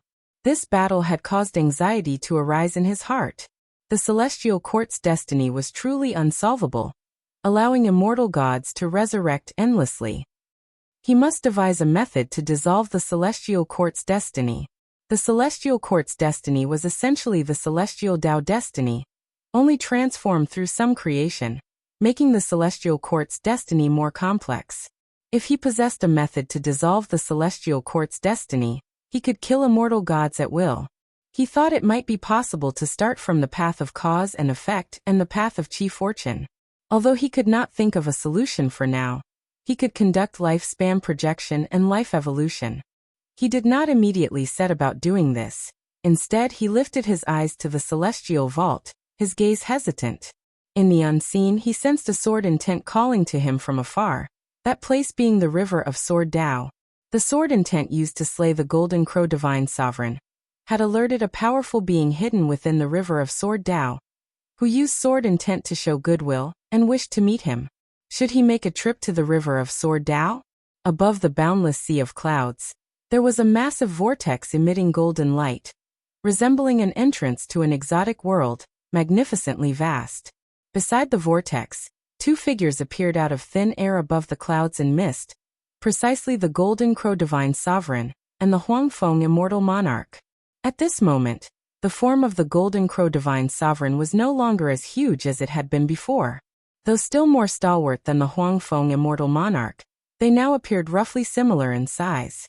The two immortal gods half-kneeled on the mist, their backs rising and falling, gasping for breath.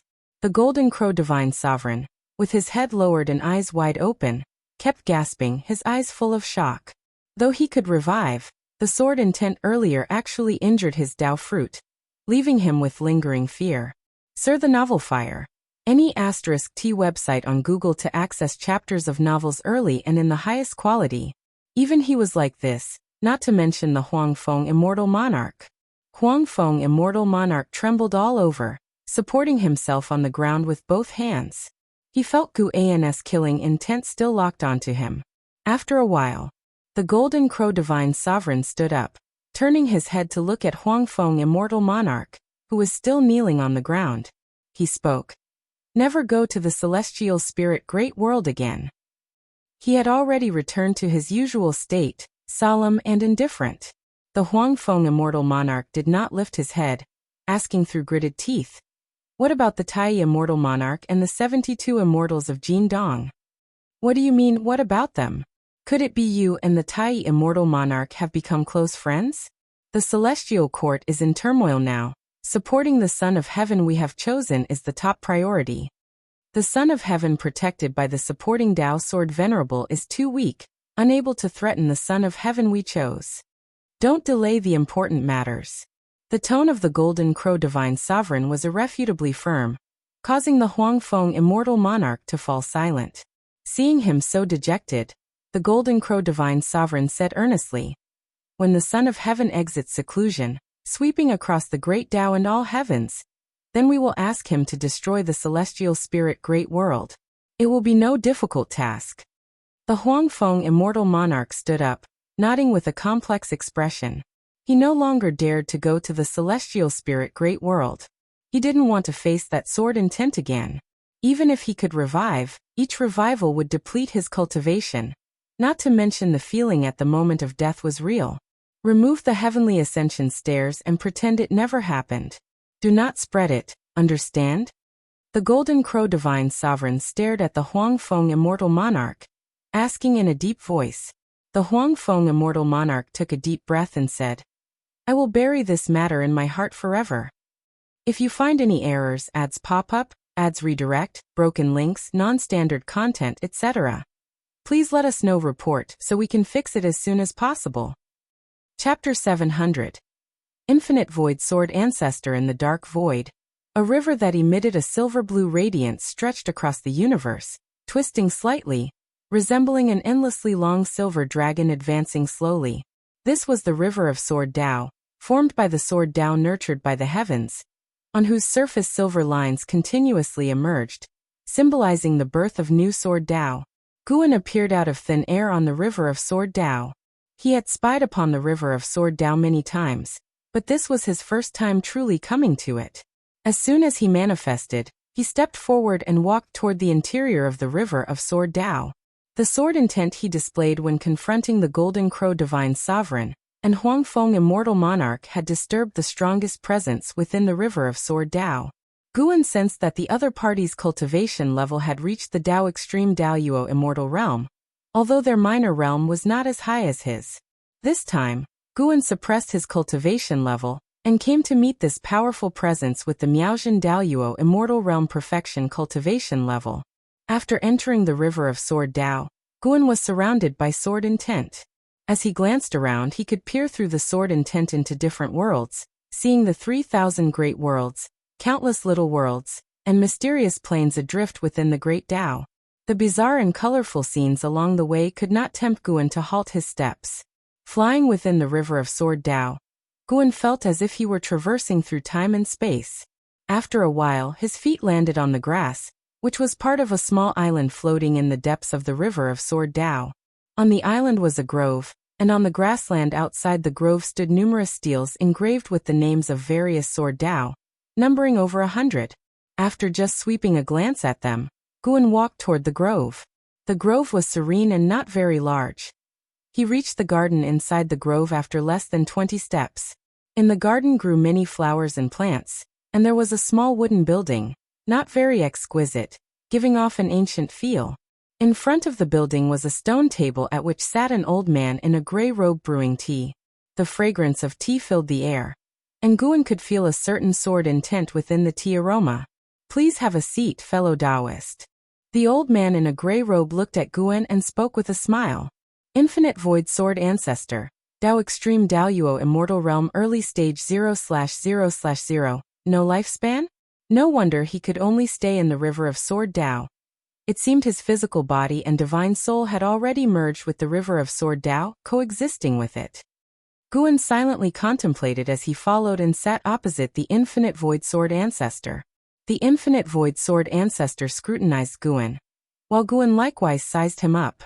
After a while, the Infinite Void Sword Ancestor took the initiative to speak. "You must be the master of the Sacred Heart Sword Dao. Earlier, I was wondering how this Sword Dao could grow so rapidly with such a great cause and effect propelling it in the future. It turns out it was you, fellow Taoist. The Sacred Heart Sword Dao indeed has good fortune, and it will surely assist you in reaching higher realms." He noticed that Guan was at the Miaozhen Daoyuo Immortal Realm Perfection, not as high as his own, but he believed Guan would reach the same realm as him in the future, or even surpass him. He himself had achieved today's Dao practice by sacrificing freedom, whereas Guan had lost nothing. Guan nodded, curious as he asked, "Why are you in this river of Sword Dao, fellow Taoist?" With the ability of a Dao Extreme Daoyuo Immortal, plus the connection with the river of Sword Dao, seeing through the origins of the Sacred Heart Sword Dao did not seem difficult to Guan. The Infinite Void Sword Ancestor stroked his beard and smiled. "To be honest, I was once a disciple of the Immortal Cave Heaven. Back then, while I was still in the heaven-opening Daoyuo Immortal Realm, I offended a supreme immortal of the Celestial Court. To avoid implicating the Immortal Cave Heaven, I came to the river of Sword Dao to self-destruct. By a stroke of luck, I didn't die but was reborn. Sadly, I can no longer leave the river of Sword Dao, and can only study the Sword Dao here, spying on the evolution of the great Dao in the worlds. Actually, the reason I asked you to come is not just because of your sword intent, but also because your clash with the Golden Crow Divine Sovereign reminded me of my past. Dare I ask what grievances you have with the Celestial Court?" Guan did not hide anything and replied, "I secluded myself in a great thousand world, wanting to stay away from trouble. By chance, I took on a disciple, little knowing he was the reincarnation of the Son of Heaven, attracting the Heavenly Court immortals. Even though I sent him to the misty immortal court, these immortals still won't let me go, and am at a loss." At the end, he gave a bitter smile. The Infinite Void Sword Ancestor listened and shook his head, saying, "The Heavenly Court immortals do indeed act overbearingly. Back then, I didn't intentionally offend that supreme immortal either, yet it still brought about disastrous consequences." Guan knew of the existence of the Immortal Cave Heaven. The name had appeared before when he used lifespan breakthrough. But he wasn't sure of the foundation of the immortal cave heaven. The infinite void sword ancestor began recounting his past. Those grievances were not surprising.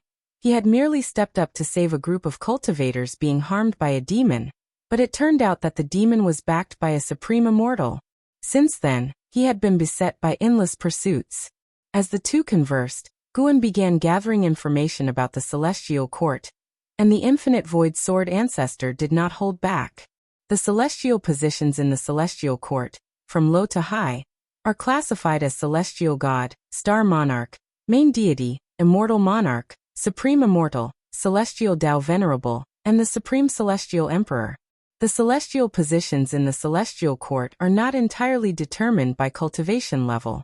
With sufficient merit, one could also be promoted, though the gap between each celestial position wasn't excessively wide. Some supreme immortals are Miaozhen Daoyuo immortals, while others have surpassed the Miaozhen Daoyuo immortal realm. Additionally, the duties for each celestial position vary, as do the celestial Tao destinies they receive.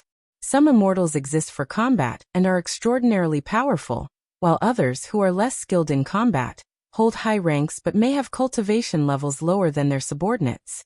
Besides these celestial positions in the celestial court, there are also some formidable presences that only partake in destiny, not holding specific celestial offices, and would only appear when the celestial court was in turmoil.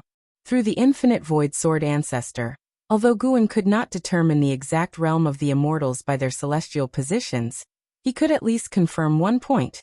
Within the celestial court, the most powerful was the celestial emperor. In Gu An's previous life in Huaxia, there were also many legends, including a celestial court, but within that celestial court, the celestial emperor was not the strongest. This was indeed a difference. Yet, they were both called celestial courts. Perhaps the mythology from Huaxia was related to the celestial court he was confronting. Could it be that the celestial emperor in myths was not the strongest due to the internal struggles of the celestial court? Guan silently speculated. The infinite void sword ancestor continued. I observed that the one who first provoked you was an immortal monarch. Therefore, the golden crow divine sovereign should indeed be the end of this cause and effect. As it involves the Son of Heaven, they certainly dare not call upon Sangtian. Although you could stand against the golden crow divine sovereign, it is best for you to think of more strategies. If you do not reject the celestial court, joining it is actually a good plan, or letting your disciple enter the celestial court to share the burden for you. Guan developed a favorable impression of the infinite void sword ancestor. His suggestion was also one Guan had considered. Despite having a vendetta with the celestial court, he was still being advised in this manner.